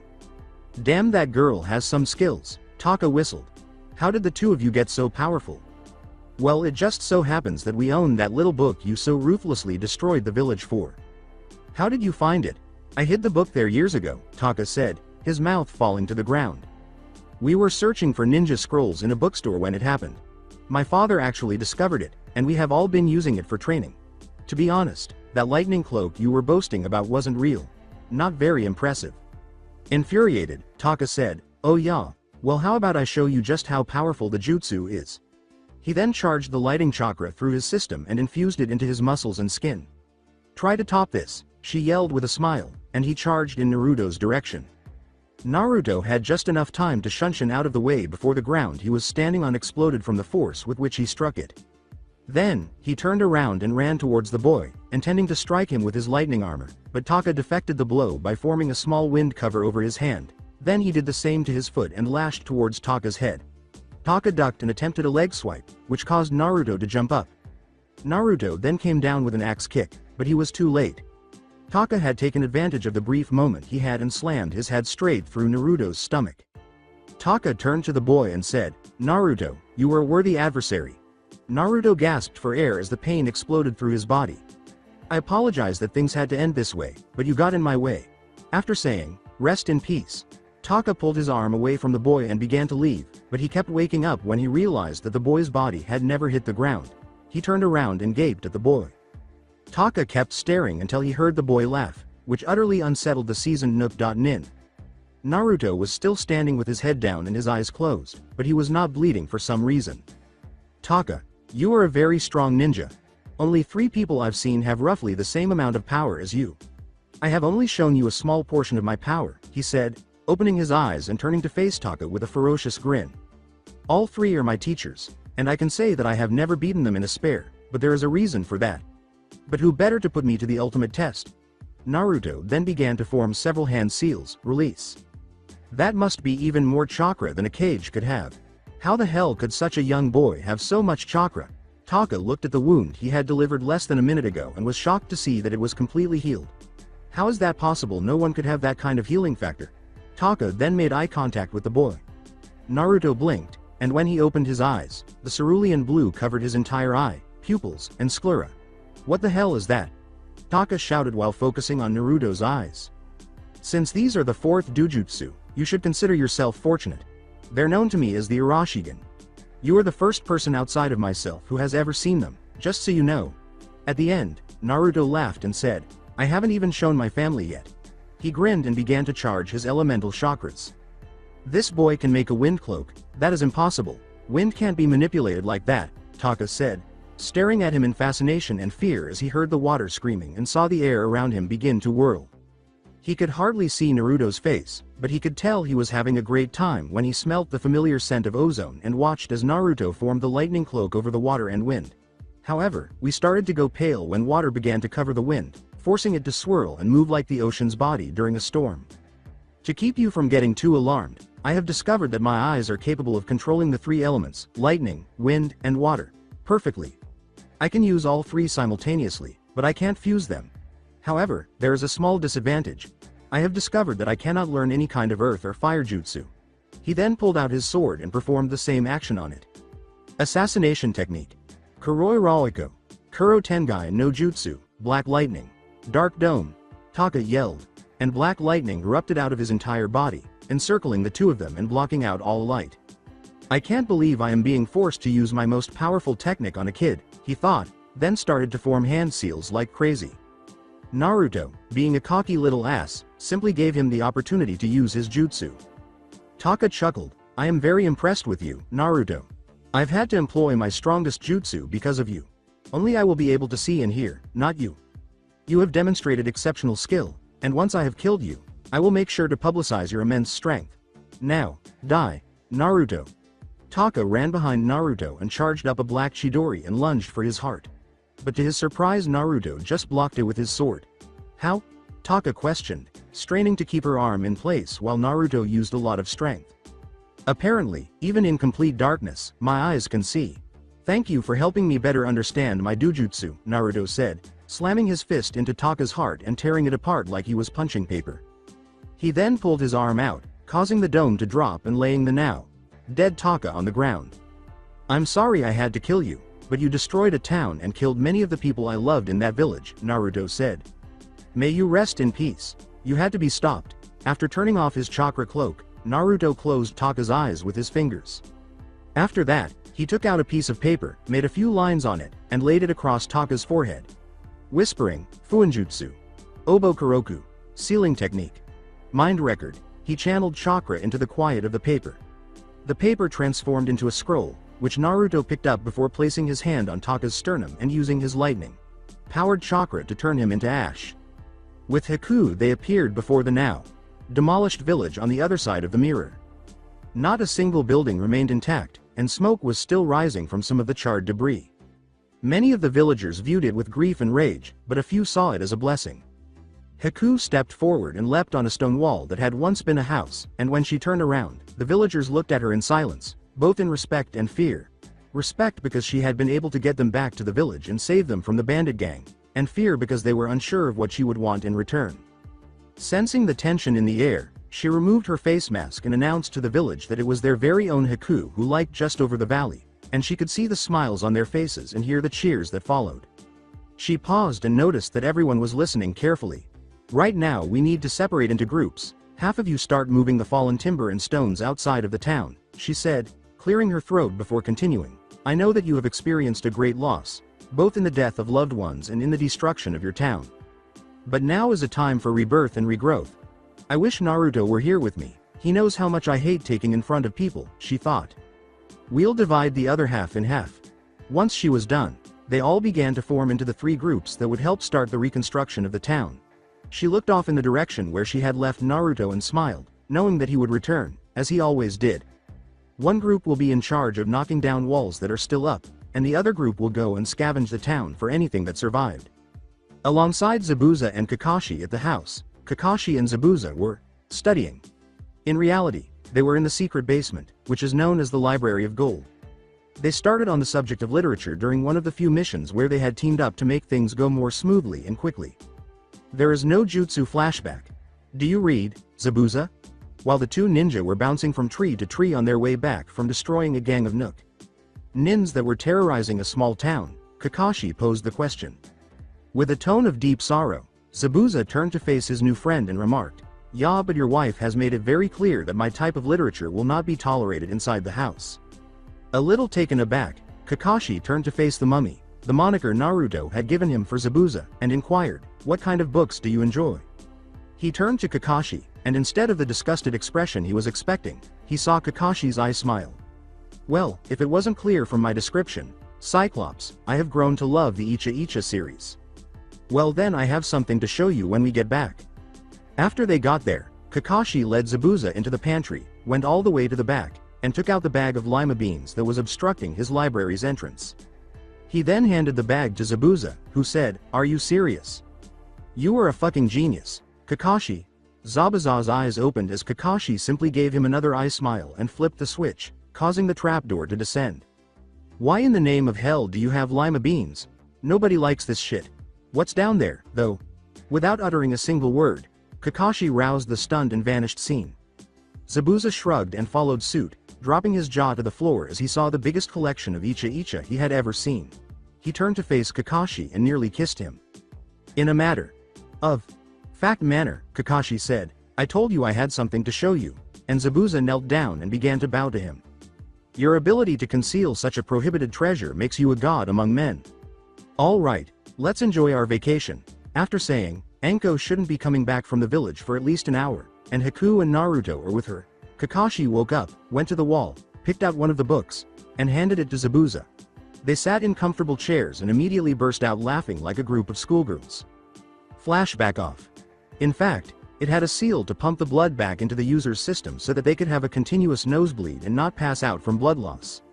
He was working on armor to do the same thing, but it was extremely difficult to make the seal so that if torn due to a slash or something, it would still remain activated. The family knew of this, but Kakashi was unwilling to present his work until he deemed it complete. Zabuza turned to Kakashi and smiled, a slight nosebleed running down his chin and into a small cup strapped to his throat that Kakashi had invented specifically for these situations. Since Anko, Naruto, and Haku were supposed to be in the village all day shopping and meeting up with old friends, a few seals around the house suddenly went off, indicating that someone was within 5 minutes of the house. Kakashi and Zabuza immediately got up, put their books down on their seats, tore off their reading cups, and hurried upstairs. Once they were outside, however, they felt the familiar chakra signature of Anko rushing to the house, so they shunshined towards her, meeting her halfway. The first person to say, "Anko, what happened? Where are the children?" Sweating and a little panicked, Anko started to tell the village what had happened and how Naruto and Haku had hurried off to save them. "And you left them on their own," Zabuza, who has always been overly protective of his daughter, yelled in a rather irate tone. "Stop talking, you piece of shit. You and I both know they can take care of themselves. I came here frantically because I thought we should help the village, which was totally destroyed. Initially, though, we ought to rush to Ryokucha, the capital of tea country, green tea, I don't know the exact name, and ask the daimyo for assistance." They all knew what she was discussing. They might win the daimyo's favor if they could explain to him the harm and deaths the town had suffered and how they had contributed to it. With any luck, this would allow them to travel to the over villages without fear of attack for being Nook.nin, and they would also be granted political immunity from Konoha. All 3 members of the notorious Hitaki Momochi family made their way to Ryokucha after Zabuza and Kakashi nodded. Naruto was worn out. Pulling on the power of his dujutsu to use all 3 of his chakra natures at once depleted him of a lot of chakra, and activating it took a lot of energy. Not far from the ash heap that was Taka, he was resting on a big tree. Since the blade of his new sword was too long to fit around his waist, it was strapped to his back. He was at peace as he followed the clouds and gazed up at the sky. There was a rare silence as a result of the 2 Nook Nin's fight frightening all the animals away. In addition to wanting to talk to his tenant, he closed his eyes in preparation for a quick nap to help him recover. Over the years, Kurama and Naruto's relationship had developed significantly. Naruto's lack of education was something Kurama had found out about, probably because Kakashi and Anko didn't think it was important. Although they had taught him how to read and write, solve mathematical equations, and practice a lot of strategy tactics, he was severely lacking in the subjects of science and history. Because he studied strategy and read about their activities, he was somewhat knowledgeable about world history, including notable cages, significant conflicts, and well-known ninja. In terms of science, he knew a little about chemistry and anatomy, but not much about physics other than the fact that the force required to maintain accuracy increased with distance. Kurama had made it his mission to ensure that the young blonde knew everything there was to know. Kurama backed Naruto into a huge pile of stones and told him that he would not live with a fool when he questioned why he had to learn dull facts about dead men who were decaying in the earth. The Kyuubi had given Naruto chemistry lessons, which allowed him to create his cunning poison. Because of his deep knowledge of physics and trigonometry, Naruto was always able to judge his distances and hit a bull's eye. Overall, Naruto was a complete genius, and Kurama was the reason for this. The old fox took great pride in his work. Madara and Naruto's relationship was still developing slowly. Naruto still detested the arrogant Uchiha for killing his father and making life difficult for his adoptive parents, and Madara was still furious that he had been sealed inside the boy. However, they made enough progress to be able to communicate with one another. After Naruto awakened his Dujutsu, Madara became interested in it and began to study its powers. He wouldn't deny Naruto's strength, particularly given his youth, but he still declined to assist him. The prisoner shouldn't voluntarily assist the institution, and Naruto hasn't asked for his assistance yet. After a brief conversation about Dujutsus, Naruto had come to understand that he had a potent gift. Every Jinchuriku would eventually develop a Kekkei Genkai, according to Madara, but it hardly ever materializes during that person's lifetime. In actuality, Jinchuriku's descendants produced nearly all of the Dujutsu that are practiced today. The three other Dujutsus, as well as the manipulations of bone, crystal, paper, and shadow, were among the few that hadn't. The Dujutsus descended from the Renegan, but the others were given to humans by demons who worshipped, aided, or thought highly of them. Naruto had flipped shit in response, but he was calmly told that the term, demon, was simply a term used by humans to describe powerful beings who didn't fit the mold. It was difficult to break Madara out of his Uchiha brooding spell, which they called meditation, but he had proven to be a useful resource when talking about Kekkei Genkai. Naruto appeared in the landscape he had created all those years ago when he closed his eyes. He was standing on the patio of the mansion, which had a lovely flower garden and koi pond. To his right, he noticed Kurama strapped between two trees on a cot. When the old fox demon saw the boy, he got up from his comfortable spot and grinned. "Well, you did a great job there, Gaki. I especially loved the overkill." Then, putting on a serious face, he said, "But if you ever start spewing information about yourself like that again, I will shove my foot up your ass so far you can literally task the dirt on my boots, got it?" Naruto fainted, then hung his head in shame after realizing what Kurama had said. "Look up, you did well, but don't make the same mistakes. You are going to be very powerful, so don't go telling everyone you fight what you can do. Actions speak louder than words." To finish on a good note, that was the best fight I have seen in a long time. Kurama's smile spread across his face. Naruto grinned. "I know I went a little overboard, and I am sorry I blabbed my mouth, it won't happen again. I am just glad I got to take my eyes out for a test run." "Yep, and that tidbit with seeing in zero light helps you out a lot." "I know, right? Hey, do you have any idea how I could get a hold of some shades that would cover my eyes up completely so that I could activate them without anyone knowing? Still wanting to keep it a secret form, you family, I take it. Yeah, I want to master it before I show any of them my newfound ability. Well, I can't really think of one off the top of my head, but I will read up in the memory library." "The what? Oh yeah, sorry, I keep forgetting that you haven't seen the entire of the house." Naruto snapped back, scrunching his face and putting out his bottom lip. "Well, that is because you have me trained the whole time. I haven't had the opportunity to look around. Do you not like the fact that I have been training you?" "That isn't what I meant at all." Naruto's perspiration fell as he said, "Good, because if it was then I would have to completely fuck with your psyche." The fox could seriously affect his mental state now that he had given the Kyuubi unrestricted access to his mindscape. "You actually think I would do that? Haha, no, you have been too kind to me, and demons always repay those who are kind to them. Didn't I explain this already?" Kurama chuckled when he saw the blonde's reaction. "Yeah, but living with humans all the time you tend to forget that demons think differently. Especially since you act like us all the time, it kind of slipped my mind." Kurama frowned. "We're basically the same, Naruto. The difference is that we live for a long, long time and can't be killed easily. In fact, once demons get to a certain power, they cannot be killed. But I already explained this to you when we went over the history of the Biju." Now what was I saying? Oh yes, the memory library. Well, because of the way both Imochiya and I were sealed, our memories are available to you, and subsequently the reverse is true as well. When you created this mindscape, you subconsciously created a library full of our memories. Because of how long I have lived, I do not remember everything in clear details, so having this library is extremely convenient. I will be able to find old forgot information that was lost during the Age of War. Madara has been around since the founding of the ninja nations and can be a good source of information regarding your present world. All of our memories and experiences are at your disposal, so you would be wise to take full advantage of it. Sounds like we have a lot of studying to do, Naruto said with a smile. The Kyuubi's face then darkened. Yes we do, she said. Unfortunately, you are not ready at this time. And why the fuck not? Because I said you aren't. This is my mind, I can do whatever I damn well please. Naruto merely glared at him in response, saying, you are right on that matter, but when have I ever mislead you? I thought so. Now will you trust me or are we going to have a problem? Fine. You win this time, Kurama. Sensei, but I swear if I don't get to look in there soon shit will go down. Kurama was chuckling. Naruto, how about this? If you will agree to comply and wait for my decision, I will teach you something that will make you so much more badass. Naruto's attitude completely changed, and he exclaimed, really? What is it? What is it? Kurama grinned. Although his host was a formidable opponent, he was still only 12 years old at heart. Come to the ceiling room and I will show you. Naruto is led by the Kyuubi into the mansion and into a large circular table in a room that is entirely white. Stacks upon stacks of paper and multiple pots of ink were on the table. Since Naruto began working on seals, this room has swiftly emerged as one of his favorites. Kurama and Naruto approached the table and leapt to the center. The two could work comfortably as the center of the table sank down. Taking out a piece of paper, Kurama sketched what appeared to be eyes, joining the two with a finely drawn line.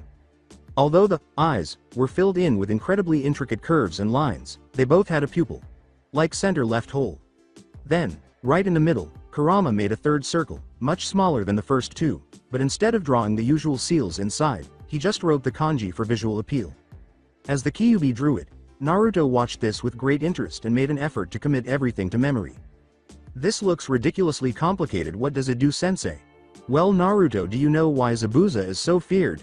Kurama grinned. No shit, he was one of the legendary 7 swordsmen. They were all famous for being the best kenjutsu users in the entire shinobi world. Naruto shook his head, saying, that is correct, but do you know why Zabuza was so feared in and of himself? He invented the art of silent killing. Naruto said, that is cool and all, but what does it matter? With a startled expression that soon turned to bewilderment. Well, with this here seal you will be able to put this on the back of a blindfold and see through it. But I made some modifications. What do you mean see through it, and what modifications? My idea is that in order for you to become stronger you have to get rid of the one major flaw your race has in a whole. You depend too much on your eyes. This is why people with dojutsus are so praised. Sight is one of the most important things in the world to you humans, and you have made into you greatest strength and weakness. So with this you will wear the blindfold at all times no matter what. Ask Zabuza to help train you so that you can learn his technique and be able to function perfectly well without your sight. This will enhance your other senses so that you will be a more rounded organism. Naruto stared at the demon fox in awe. You want me to ask Zabuza to train me while I am blind? Do you have a death wish? I mean seriously, this is the same guy who stabbed me in the gut just to test my recovery rate. What do you think he will do if I give him free rein to screw with me while I can't see? Also, you never explained the modifications. Kurama had chuckled at the plight of the young to offer him comfort. Look here, Naruto. In order to become stronger you have to be able to use all your senses at equal levels and at levels that are above those of a normal ninja. This is why you must train with Zabuza. He will make the training go much quicker. And the modifications are more of a safety net. Pretty much these seals work in tangent with your dojutsu. Basically, when you activate them you will be able to see as though the blindfold was not there. This will help if you are fighting against a strong opponent and you do not wish to show your abilities. Not only that, but it will help you become more acquainted with them and use them for longer and longer periods of time. So pretty much this will help you train your other senses and your ability to use the Urashigan for extended periods of time. The two began working on making the seals so that Naruto could make his new accessory, and Naruto's face brightened like the sun. With Haku began clearing the debris that had once been the town she loved, putting an end to her gaze on the forest. The number of fatalities was surprisingly lower than what the group had anticipated. The elderly could not be said to have died, but none of the women or children had. Because the gang didn't seem to need them, very few had survived. Old people don't make good slaves. Haku was relieved that the elderly librarian was among the few who had survived. Over the years, the ninja family had grown close to the librarian. The man would personally make it his mission to locate the item in his collection or would go out of his way to acquire it if they were specifically looking for it. Since the elderly librarian was childless, he adopted the two kids as his grandchildren, lavishing them with attention whenever they visited the city and lending a hand when they needed it. Haku was relieved that he had lived, but she was devastated that more than half of the men had died. Despite their valiant efforts to defend the town, they were helpless against the skilled combatants. Although she secretly hoped that things would improve, she was aware that the public would be deeply scarred by this incident. A teenage boy, perhaps 16 if she were to venture a guess, approached and asked for help removing a rather large wall. She observed the boy and realized that destroying the wall using traditional methods would have been challenging and time-consuming. Haku pushed her chakra out toward the wall and made some hand seals. Over the course of the service, ice crept into every crevice and gape in the wall. When she was happy, she instructed everyone to move away from the wall and used an earth jutsu to break it like a thin deck of cards. Surprisingly, nobody was shocked that she finished the task in about 20 seconds. The people working on it thanked her and moved on to the next task. Grinning, she began to assist everyone. After many long hours of labor, half of the city was cleared with Haku's help. Haku grew increasingly concerned as the villagers' happiness increased. Since Naruto hadn't come back yet, she began to suspect that the altercation had seriously injured him. She thought, perhaps he was so badly injured that the fox was unable to heal him. What if he was killed? What if, but was interrupted when she felt a hand press against her shoulder. When she turned to see who it was, the benevolent elderly librarian was grinning down at her. "Do not worry, Haku-chan, he will return." He was always aware of her thoughts. "I know it is just I worry about the reckless head case," she said, grinning back at him. The elderly gentleman chuckled. True, he can be rather bull-headed, but realized that he made that decision so that no one else would be hurt. "The boy is going to grow up to be an amazing man, and I pray that you will be there to help him on his way." Haku broke down in tears. "I think we should all take a break so that we can gather the village elders and come up with a plan for how we will rebuild the village. And everyone has had a rather rough day, so I think that we should give everyone a break." The old man grinned and said, "Don't be embarrassed, young one, it is just the way of things." Haku nodded and called everyone to the cleanest part of the area and instructed everyone to take a break. Hearing that made everyone feel relieved, and they all lay down to enjoy their time off from work. A group of people began preparing food for everyone after discovering some supplies that were still edible. After they had eaten, Haku summoned all the elders to her meeting. The elders and Haku began working on the plans for the new village after everyone had something to eat. One of the oldest members asked, "Do you think we should even build it here? I mean, it is not exactly protected by anything and we may be attacked again." "I agree with her, it would be best to move to a safer location, one that could be better protected," another replied. A stern-looking middle-aged man retorted, "That is absurd, this is our home. How could you even consider leaving it?" Haku said, "Well, in reality it is always best to build a village near a natural structure that can benefit in both economic and safety. A body of water or mountain can aid a city for multiple reasons." Everyone gave the young girl's reasoning a nod. Nobody even asked why a young person was attending an elders' meeting. The senior librarian said, "I think we should discuss this again at a later time." Everyone agreed and went on to discuss other aspects of the village's reconstruction, like speaking with the daimyo and what to do with the materials they recovered. "I think that this is an extremely important topic that we should wait to discuss with the whole village before making the decision." For approximately an hour, they kept doing this until they realized it was time to return to their work. Following several hours of arduous labor, they finished the task, and Haku and the elders asked the village if they believed that the best course of action would be to relocate. A voice interrupted them just as they were saying this. Haku and the rest of the audience turned to see where the voice was coming from and noticed that Kakashi, Anko, Zabuza, and Naruto were standing in the periphery of the crowd. "I think that you should wait to make that decision until you have heard what we have to say." Everyone cheered when they saw Naruto, and Haku grinned. According to the new arrivals, their hero had returned, and they had some very exciting news for everyone. With Zabuza, Anko, and Kakashi.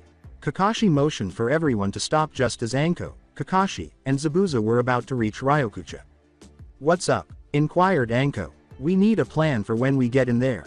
We have never met the daimyo before and we are all rather famous nins. If we just go crashing in, the daimyo may freak out and shit will go down. So far I have enjoyed our time here in tea and I would rather not screw things up," Kakashi said bluntly. "He has a point, if we just go walking and shoving aside important people then we may get into deep shit. Then if they figure out who we are, the world could come crashing down on our heads. We have lived peacefully for several years and have taken up jobs that present themselves or that we have seen in bingo books. We have to play our cards right or else we will be on the run again and I don't want my daughter to be put back into that situation," Zabuza stated. Anko insisted. Well, that makes sense, so what is the plan? You both follow my lead, Kakashi said with a serious expression on his face. Anko and Zabuza were both expecting Kakashi to have a complex plan, but he said something along those lines just as they were prepared. Are you fucking kidding me? We are just supposed to tail you like a couple of puppies. Anko screamed. No, I have been waiting for an opportunity like this for a long time and I don't want you two screwing it up. Right now I want you to come in and stay silent and let me do the talking. I am the most diplomatic among us. If Haku were here I would have her do it though. But right now your names and presence will hopefully speak louder than your words could, said Kakashi. Yan, that is saying something about you, Anko, Zabuza remarked. Both Kakashi began to laugh, but he immediately stopped when his wife gave him a quick glare. Anko paled dramatically as he glared at the mummy, seeing his own death. Deathly silence fell. That is better, Anko remarked, grinning savagely. Now Kakashi-kun, shall we head out now? After Kakashi gave a nod, the three of them headed for the gate. When they arrived, they spoke with the guards and requested a meeting with the daimyo. They blatantly informed them that until they learned what had happened to the village, it would be nearly impossible. When the daimyo received word, they were informed that they would be given an audience in an hour. They proceeded to the waiting area of the Capitol building. Knowing that they might have to fight their way out if things got ugly made everyone a little tense. After being summoned, they went into the conference room. Kamaria Heda, the daimyo, was in front of them. Handsome was a middle-aged man who looked like a man who knew what he was doing. Kakashi believed that if he could convince Kamaria, things would happen very easily because he was always good at figuring people out just by the way they carried themselves. In a gesture of respect, all three bowed to the man. Relax, I am not like my arrogant comrades. Now please, I have heard you bring news of the destruction of Jisuman. But before that, would you please introduce yourselves? You all know me but I do not know who you are, Kamaria said. Daimyo Sama, I will be more than happy to reveal our identities under the guarantee that you will not attack us after we reveal them. The daimyo were intrigued and a little nervous about this. I will agree to it as long as you give your word that you will not harm anyone here. Kamaria nodded in comprehension and as a signal to proceed. I give my word that neither my companions nor myself will harm anyone here unless we are attacked. My name is Hatake Kakashi, known also as the Copycat Ninja and also as Sharingan no Kakashi. This is my wife, formerly Midarashi Anko, the apprentice to Orochimaru. We are both nins of Konoha for reasons we would rather explain in private. Besides me is my brother in all but blood, Momochi Zabuza, also known as the Demon of the Mist. He is a nin from Mizu for the attempted assassination of the destructive Mizukage. Daimyo was taken aback. He had heard of these extraordinarily strong nin who had escaped the Ho and Mizu hunter nins. According to the bingo books, they were extremely strong and you should immediately run away if you weren't a high Junin or Cage level. But here they were, standing together in front of him, pleading for help for his fellow citizens. It would be an understatement to say that he was stunned. He began to ask questions after he had calmed down. How long have you lived here? Anko and I have lived here for 12 years and Zabuza has lived here for about 4. How have you evaded exposure for so long?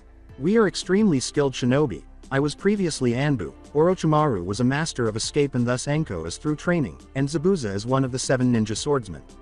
Our history has given us the abilities. Why are you here? As you said, we bring news of Jisuman.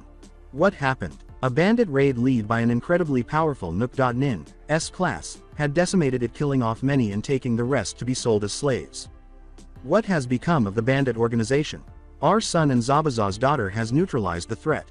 Are you saying that you have children and that they were able to kill off an entire bandit organization, led by an S-class nin no less?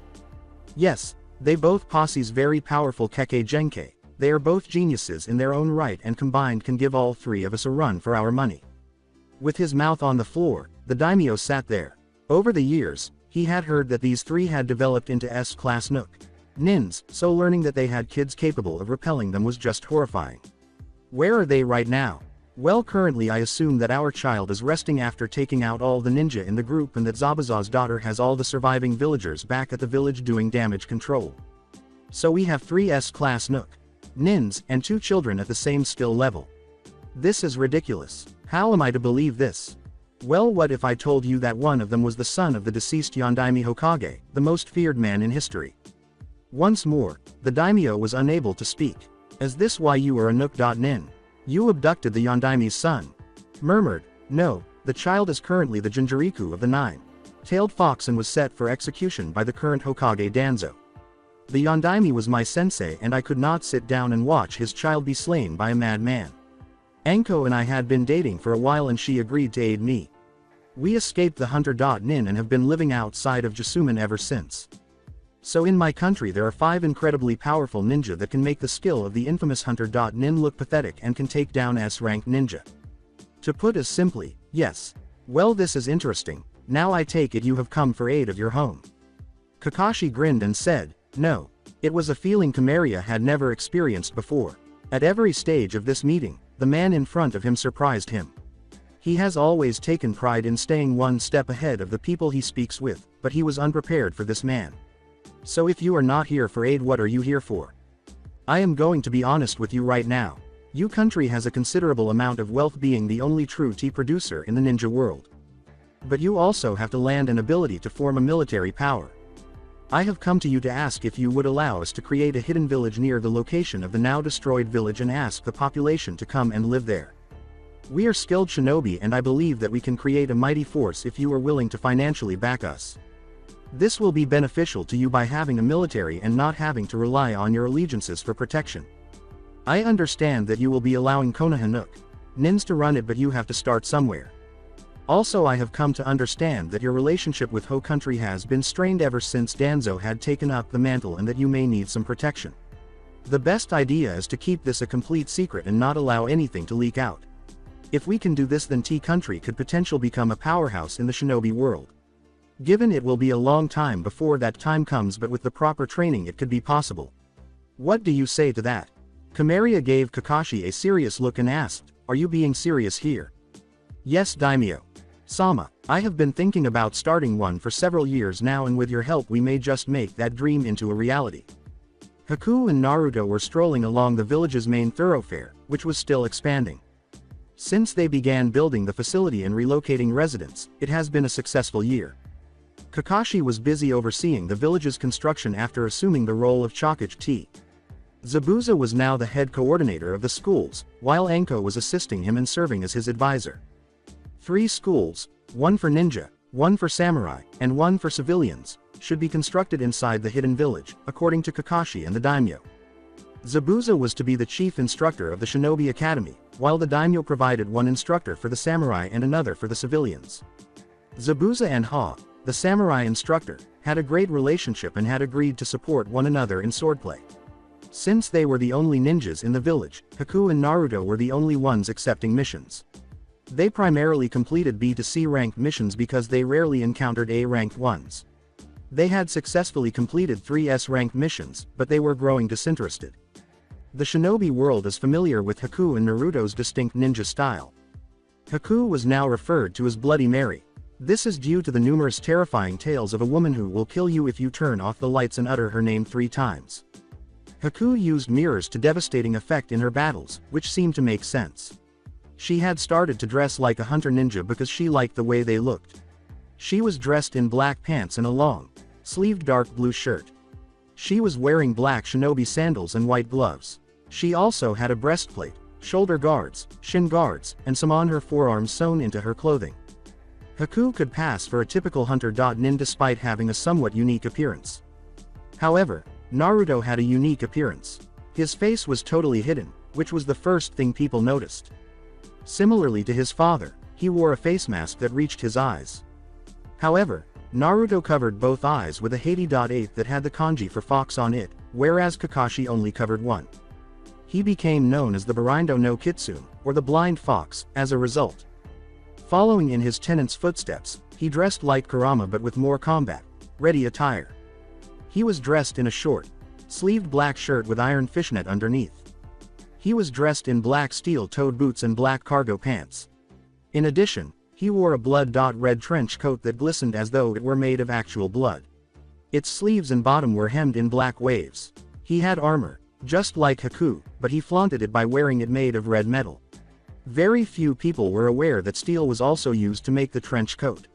This was to provide him with additional protection and because, well, he was wearing a trench coat made of fucking metal.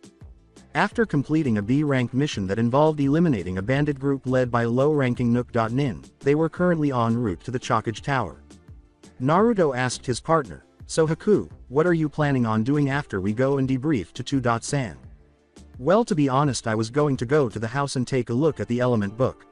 I saw this really cool new jutsu I wanted to try out. What about you?" "That is awesome. Well, I was planning on getting another mission just to pass some time. Nothing long, just a quick C rank that is within our borders.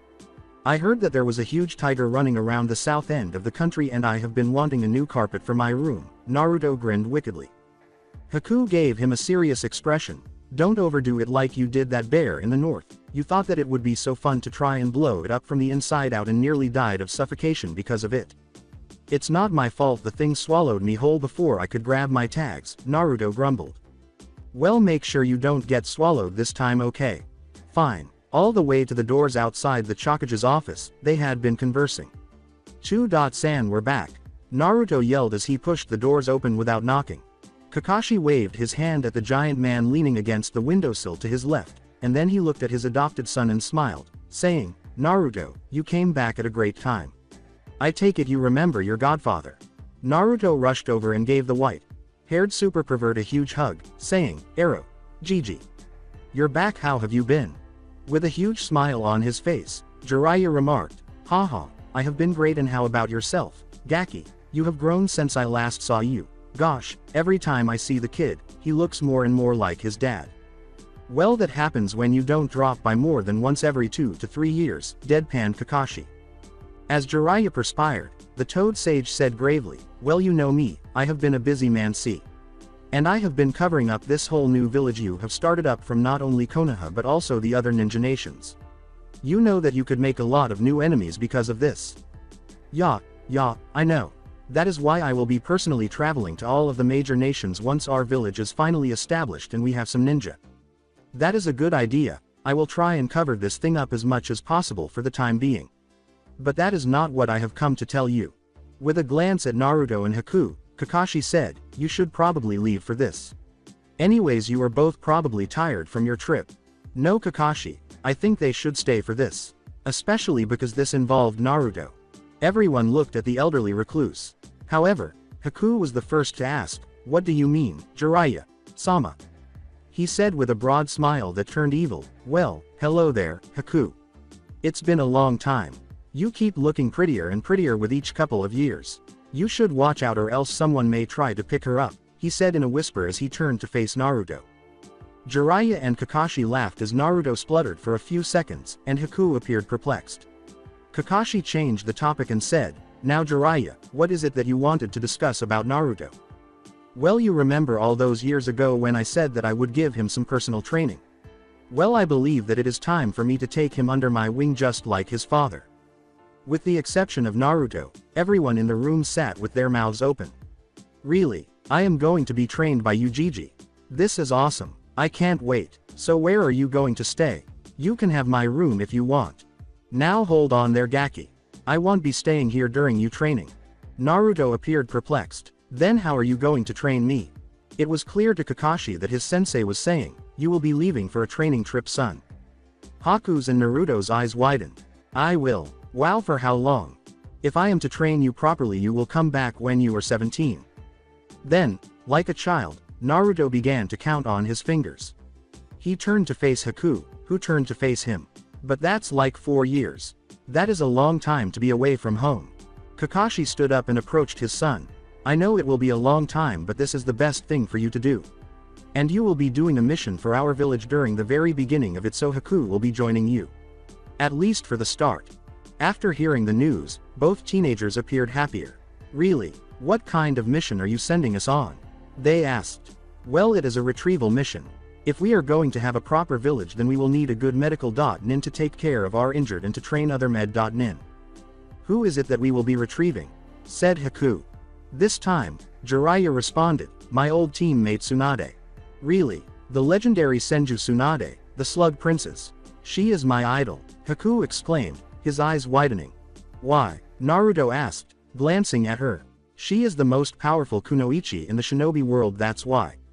Yes, and we need her to help build out village. Now you both have 3 days before you leave. Naruto, this is so that you have time to pack for the trip. Now get moving, I have a lot of paperwork I need to get done.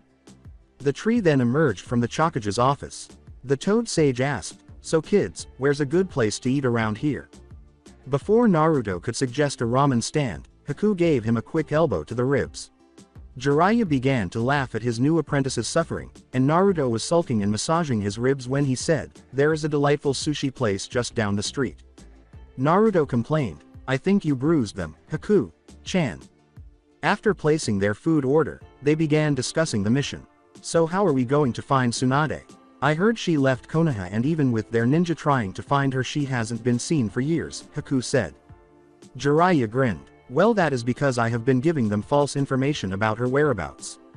You see, she doesn't want to go back to that village. Nothing is there for her and none of her friends are loyal to the place. So she sees it as just a painful reminder of what she has lost. She asked me some time ago to throw them off track, so I did. The stupid idiots have been running around trying to find her on the exact other side of the country most of the time. He laughed at this. But I know where she is most of the time. The ice mistress said, so I take it you know where she is right now. Not the slightest idea. I figured it would be a nice trip for the two of you, so I decided to teach you two how to find someone. So you are going to teach us about intelligence collecting.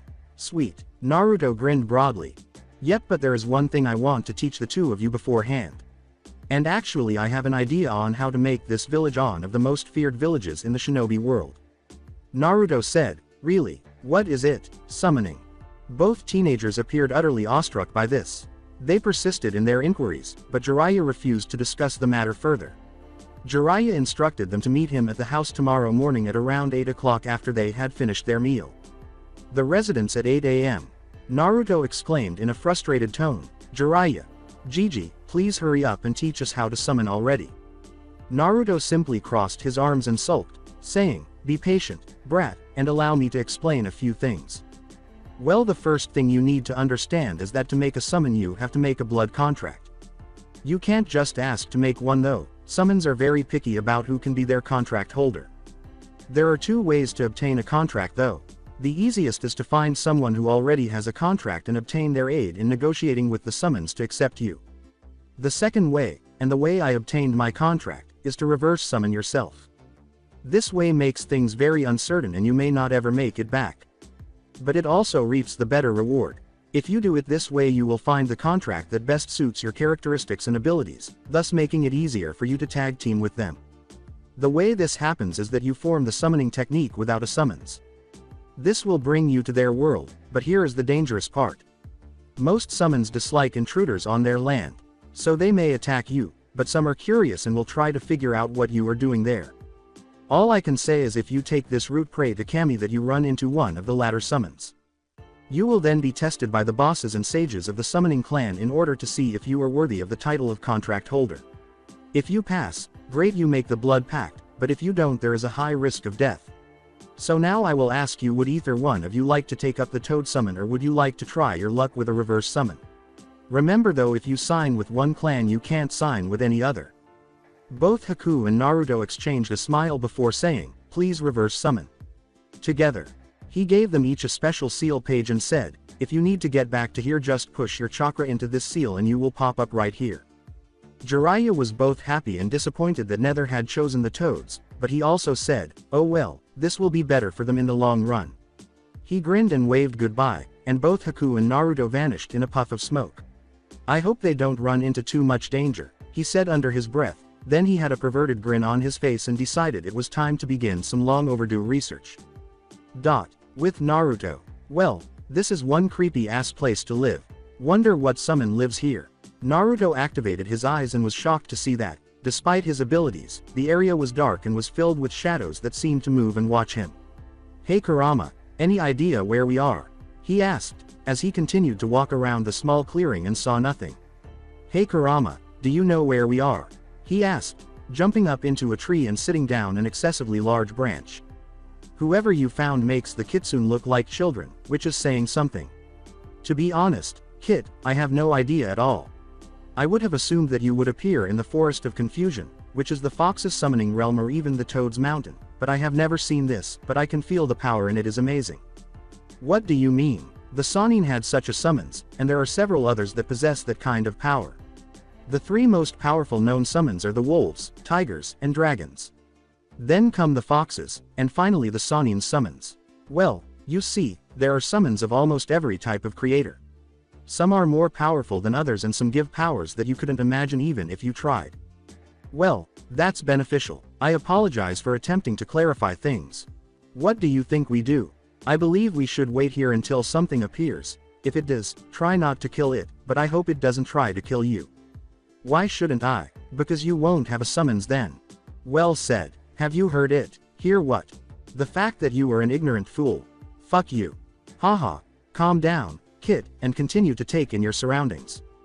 Alright, but I'll get you back for it. At that moment, a deep, dark voice whispered from all directions, is this a guest or an intruder? Give your reason, and I won't kill you if I find it worthy. What the devil are you doing? Your name will be revealed to you later. Uzumaki Namikaze Hitaki Naruto. That's a tremendously long name, boy, and I'm not even familiar with the last names of any of those people. What is your quest now? To look for the elusive grail. Oh no, I'm here to participate in a summoning contract that would be most appropriate for me.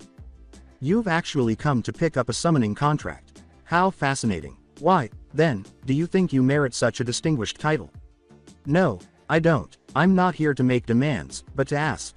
I want to get to know your clan members, absorb what you have to teach me, and eventually prove myself deserving of representing your clan. Human, I'm beginning to like you.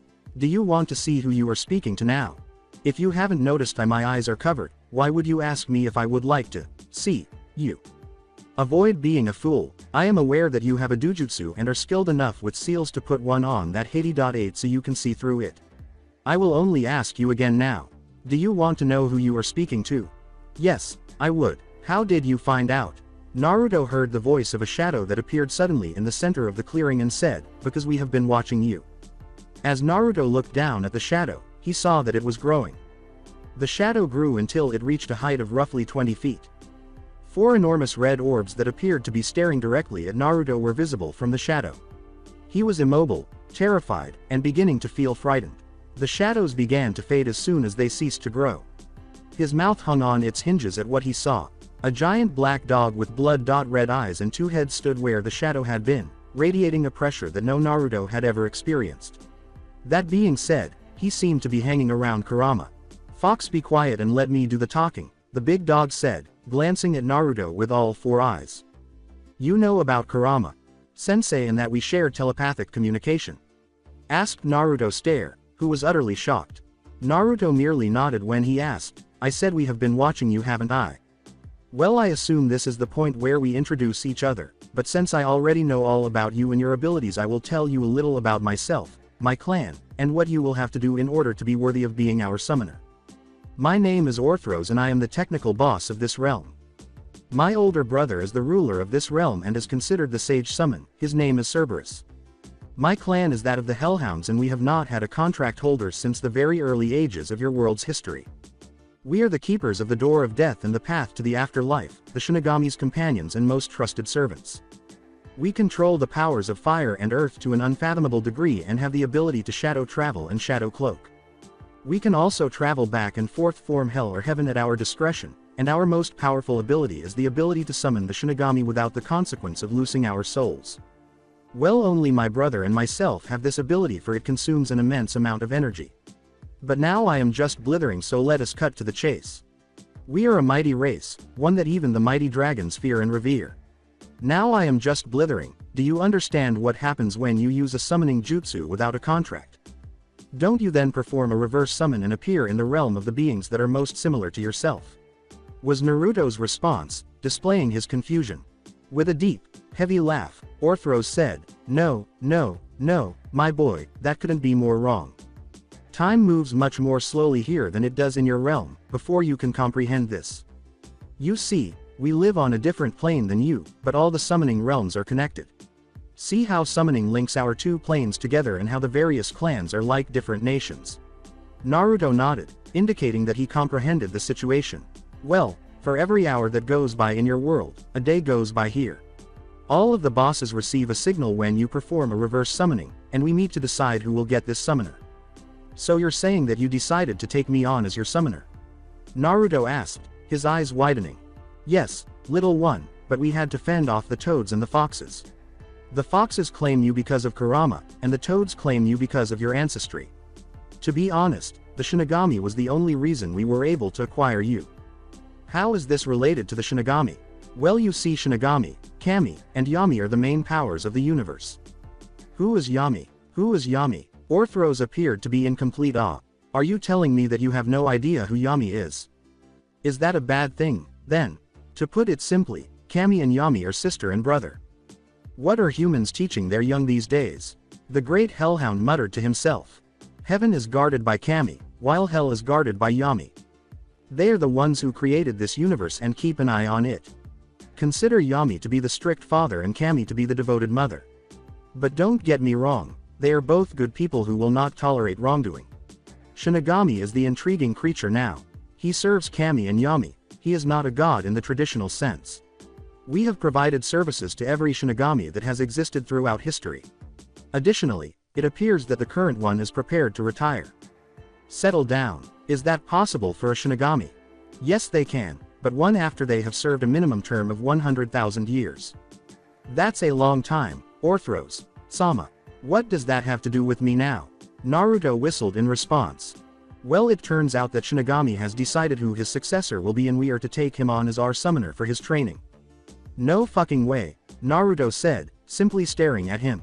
You must be kidding me, the Shinigami wants me to be his successor. Yes, and for that reason, you have been selected to serve as our summoner. You have a choice now as well. Would you like to be our summoner? I need to consider this, and I'm not sure what a Shinigami does either.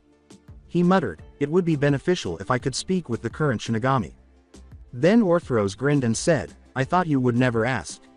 Then the two-headed Hellhound sent out a huge chakra pulse, and if it could be said so, the area grew darker. A dark voice then emerged from the shadows, asking, So, Orthros, how has your conversation with young Naruto been? It has been going well and I have just told him about possibly being the next Shinigami, Orthros said, bowing to what appeared to be a shimmer in the darkness. Very good, now I take it that you, Naruto, have questions for me. At this point, Naruto was really freaking out because the Shinigami himself was in front of him and was offering him the Shinigami position rather than taking his soul.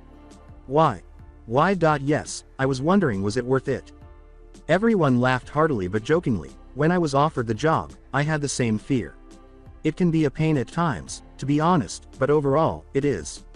To a certain degree, you can see into the future and keep an eye on the world. Additionally, you will have direct communication with Kami, Sama and Yami, Sama. More significantly, though, you get to significantly impact the world. In the final sentence, he laughed and added, plus it is a major power trip. This made Naruto laugh a little, letting the playful Shinigami loosen up. What will happen to me if I accept the position? A number of things will occur, but until your physical body passes away, you won't have the same power as me. Above all, you will acquire the capacity to gather souls. You will gain all of their skills, including bloodlines, and your power will increase slightly as a result. However, killing yourself is the only way to accomplish this. A soul taken by someone else cannot be claimed.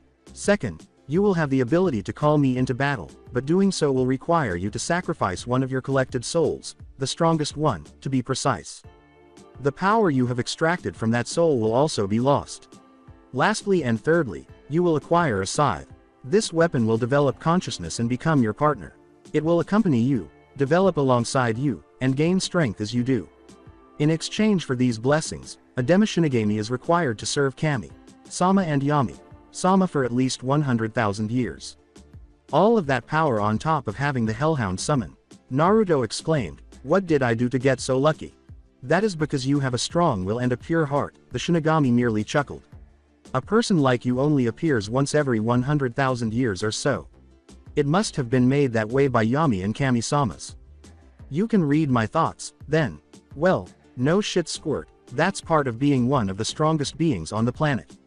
However, you won't have this authority. Gosh, Shinigami. Sama, I have one last question for you. Child, what is it? Will I be able to see my loved ones when they die, or will I be forced to watch the world and wait out the 100,000 years to see them again? No, I'm afraid you won't, Naruto said with a wave of sadness. The Shinigami has too much of a duty to the world for us to pause in heaven for small talk. The last time I saw my wife was 136,000 years ago. Even though I miss her every single day, I will do my best to fulfill my obligation. After I retire, I will be able to spend eternity with her, so what's a few hundred years? Naruto said, Uzumaki. Namikaze. Hatake Naruto accept the position as Demishinigami and will spend the next 100,000 years in the service of Yami, Sama and Kami, Sama. Naruto felt sorry for the Shinigami and made the decision to accept the position even if it meant waiting 100,000 years to see his loved ones. After saying that, a young man with a jet black hair and a lithe build appeared in the shape of a handsome. He was wearing a black trench coat, a gray shirt, black pants, and black dress shoes, and he had a scythe on his back that was about the same height as him. Then I grant you the name Demishinigami and I bless you with the powers the title comes with. Naruto felt a sudden surge of power, so he closed his eyes and took a deep breath. When he opened them, he saw the man grinning and a giant two-headed hellhound waging his tail with what appeared to be a djinn.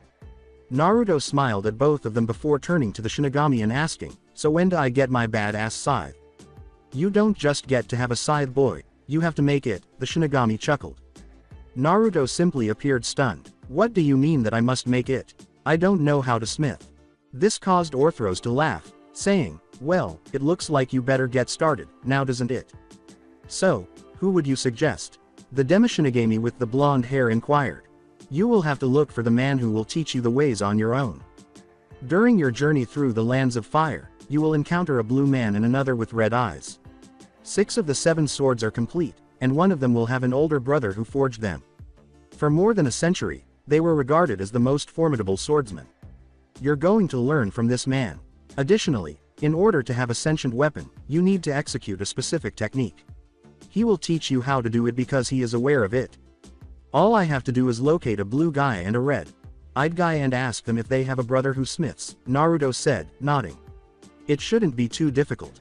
"All right, that's resolved. I'll see you later. I have to return to work," he said, and vanished. "Now I believe it is time to take you to see Cerberus, the wise summoner. Yes, he is in possession of our summoning contract and will tell you more about what it means to be the summoner of the Hellhounds." With Haku. Surprisingly, Haku was not cold. In fact, she felt very at ease in this frozen forest. "I guess this is due to my bloodline," she thought to herself as she continued to walk around, waiting to encounter some creature. After what seemed like half an hour, she heard a rustle in the bushes and turned to see a huge silver-white wolf emerge. The wolf was easily larger than a horse, and its silvery fur gave it a beautiful, menacing appearance. She lowered her head and said, "Welcome Haku-san to our domain. I am Shimo. I am here to bring you to our camp." Haku nodded and allowed the big wolf to guide her to the wolf clan's camp. After the wolf approached her and gave her a quick sniff. "I assume that you chose me to be your summoner." "Indeed, Haku-san, that is true. In what way did you arrive at that conclusion? Few people are aware of the summon's methods." She grinned when she said, "It was kind of easy to conclude since you already knew my name." "I suppose that would give it away now, wouldn't it?" the wolf said with a laugh. The two bonded soon after they arrived at the camp, which was a gigantic cave with a ceiling that could easily reach several miles high. Inside, the walls were covered in crystals, and there were numerous pools scattered throughout. You could hear the sound of laughter, puppy yips, and water tumbling down from the walls. Haku grinned, and Shimo noticed and grinned at her new charge, saying, "I see you like our home." Shimo led Haku to the end near a large waterfall in which, if you looked closely, you could see that there was an alcove behind it. Shimo sat down and looked expectantly at the waterfall while the rest of the pack quieted down. When they entered, everyone looked over at the two, some bowed their heads a little, and the pups flew around in excitement. The wolf in front of her was at least twice as big as Gamabunta, whom she had seen once thanks to Jiraiya, and he had pitch black fur with a flecks of silver around his muzzle. Haku was surprised when the water appeared to part of itself and the largest thing she had ever seen emerged. The giant wolf looked down at her and gave her what she believed to be a smile. "Haku, welcome to our home. I'm happy that you could come along. I am the realm's ruler, and my name is Kuroshikan. Since you appear to be aware of everything, I'll cut this short. Would you like to serve as our summoner? Yes, it would be my honor. Kuroshikan gave her a chakra push, and a huge scroll materialized in front of her. You have to open that and sign it with your own blood if you want to be our summoner. Now that I can see into the future, I can tell you that out of all the years that our worlds have been connected, you will become our greatest summoner. As a result, I'll let you sign this agreement with Shimo so that she can get in touch with you directly. This implies that she can enter your home for free by calling herself from this plane. She will be able to remain with you constantly as a result, and you two will be able to develop a closer relationship and become summoning partners. Do you agree? Yes, Kuroshikan. Sama. Shimo cut your paw and pressed it to the vacant summoner spot. Good, then open the seal, she said.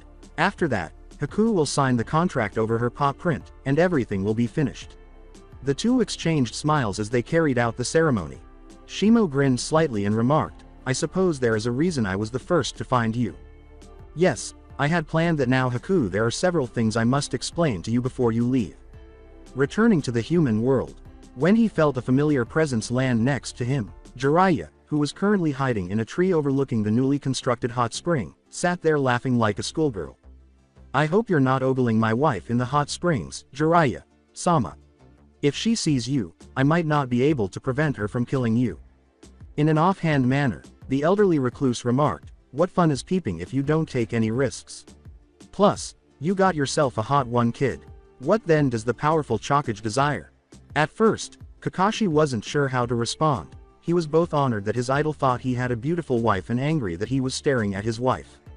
That was for peeping on my wife, he said, slapping him on the head. I want to discuss my son's training trip with you now. That hurt, you bastard, Jiraiya growled, massaging the area where Kakashi had just struck. So what do you want to know? He asked. Well, will you all be returning during the 4 years that you are leaving? His spouse is concerned about him. Don't you mean that you're going to miss the brat? Jiraiya grinned. I apologize, but no.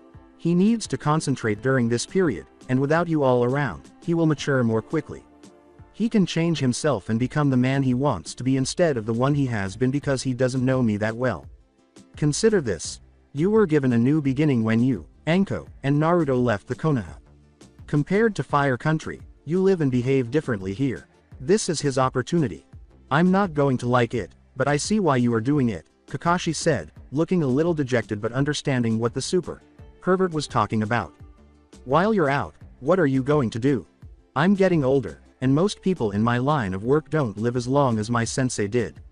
In order for the brat to continue my legacy, I intend to give him all of my resources and my skills as an intelligence collector. This surprised Kakashi greatly. Are you sure? You are aware that Konoha will be furious with you and will call you a traitor once they learn of it. Jiraiya almost burst out laughing at this point. You know as well as I do that I am a traitor to that village. After they attempted to murder you and Naruto, I stopped supporting them.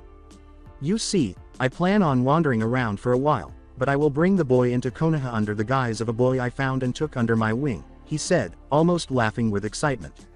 But I have a brilliant plan to downright fuck over Konoha and make it so that Naruto becomes my apprentice in their eyes. In Konoha, we can train him to become a ninja and essentially do what I do. Additionally, it will allow him to experience the full ninja experience. You are brilliant, even though you are a pervert, Kakashi said with a smile. However, we must devise a backstory and be able to either conceal my son's abilities. For a child his age, he possesses too much chakra, and the seals you gave him have rendered him inhuman. Seriously, I asked him to relax his movement speed restrictions during our sparring session the other day. The boy appeared to be able to execute the Hiraishin without even utilizing Minato's 3-prong kunai, so I made a mistake.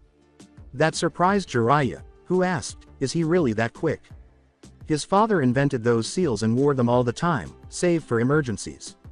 I wouldn't have imagined that they could have such a profound impact on someone, but he told me that they improved his strength and speed through leaps and bounds. I mean, I have one, but even if I tried, I couldn't get to that speed. Do you have faith in his skills? Jiraiya just sucked his head, and Kakashi just pointed to his Sharingan for confirmation. I should have guessed, he said. However, I've already thought of a way to conceal Naruto's abilities in response to your query. He doesn't. Kakashi was shocked, but Jiraiya, if he doesn't hide his abilities, Danzo may try to turn him into one of his mindless drowns or even worse, kill him as a liability. Don't worry about it, Kakashi. Naruto isn't foolish enough to flaunt himself so much. Who are we to say he can't enjoy himself, though? In the upcoming years, there will be Chunin exams, and I intend to enroll him in them. After he destroys the competition, we will depart and embark on another adventure. He will be there early, going on small missions with the Chunin hopefuls. I intend to train him to become the strongest shinobi the world has ever seen, capable of rivaling the Sage of the Six Paths, prowess. I am positive that he has the potential as well. I will miss him, though, and I have no doubt that Anko will have a tantrum later. Perhaps it's time for another child to start crawling around the house, as she has been bringing up the subject of having our own child. Jiraiya grinned and said, the great Sharingan no Kakashi and his wife, the Kobrakuti no Anko, are raising another child. I've been wondering why neither of you has given birth to a child of your own. Well, we've been pretty busy over the years with raising Naruto, fending off Hunter.nin, building a new hidden village, and stopping Anko from killing you. However, I think it's time to make a new Silver Fang now that we've settled down and the Hunter.nin haven't bothered us in a few years. For several hours, the two remained friendly until they sensed two chakra bursts just beneath the tree the two ninja were standing on. They both leapt down, anticipating what news the two would bring. A blast of black flames shot out of the earth to the right, and Naruto, came out before them, riding what appeared to be a wolf with jet black fur and glowing red eyes. A wall of ice appeared to the left, and Haku emerged on a pure white wolf. They both glanced at Jiraiya and Kakashi and said, I now have a contract. So that's it for today. I hope you guys enjoyed it. Don't forget to like, share and subscribe to the channel for more awesome stories like this. Thank you. See you all in my next video.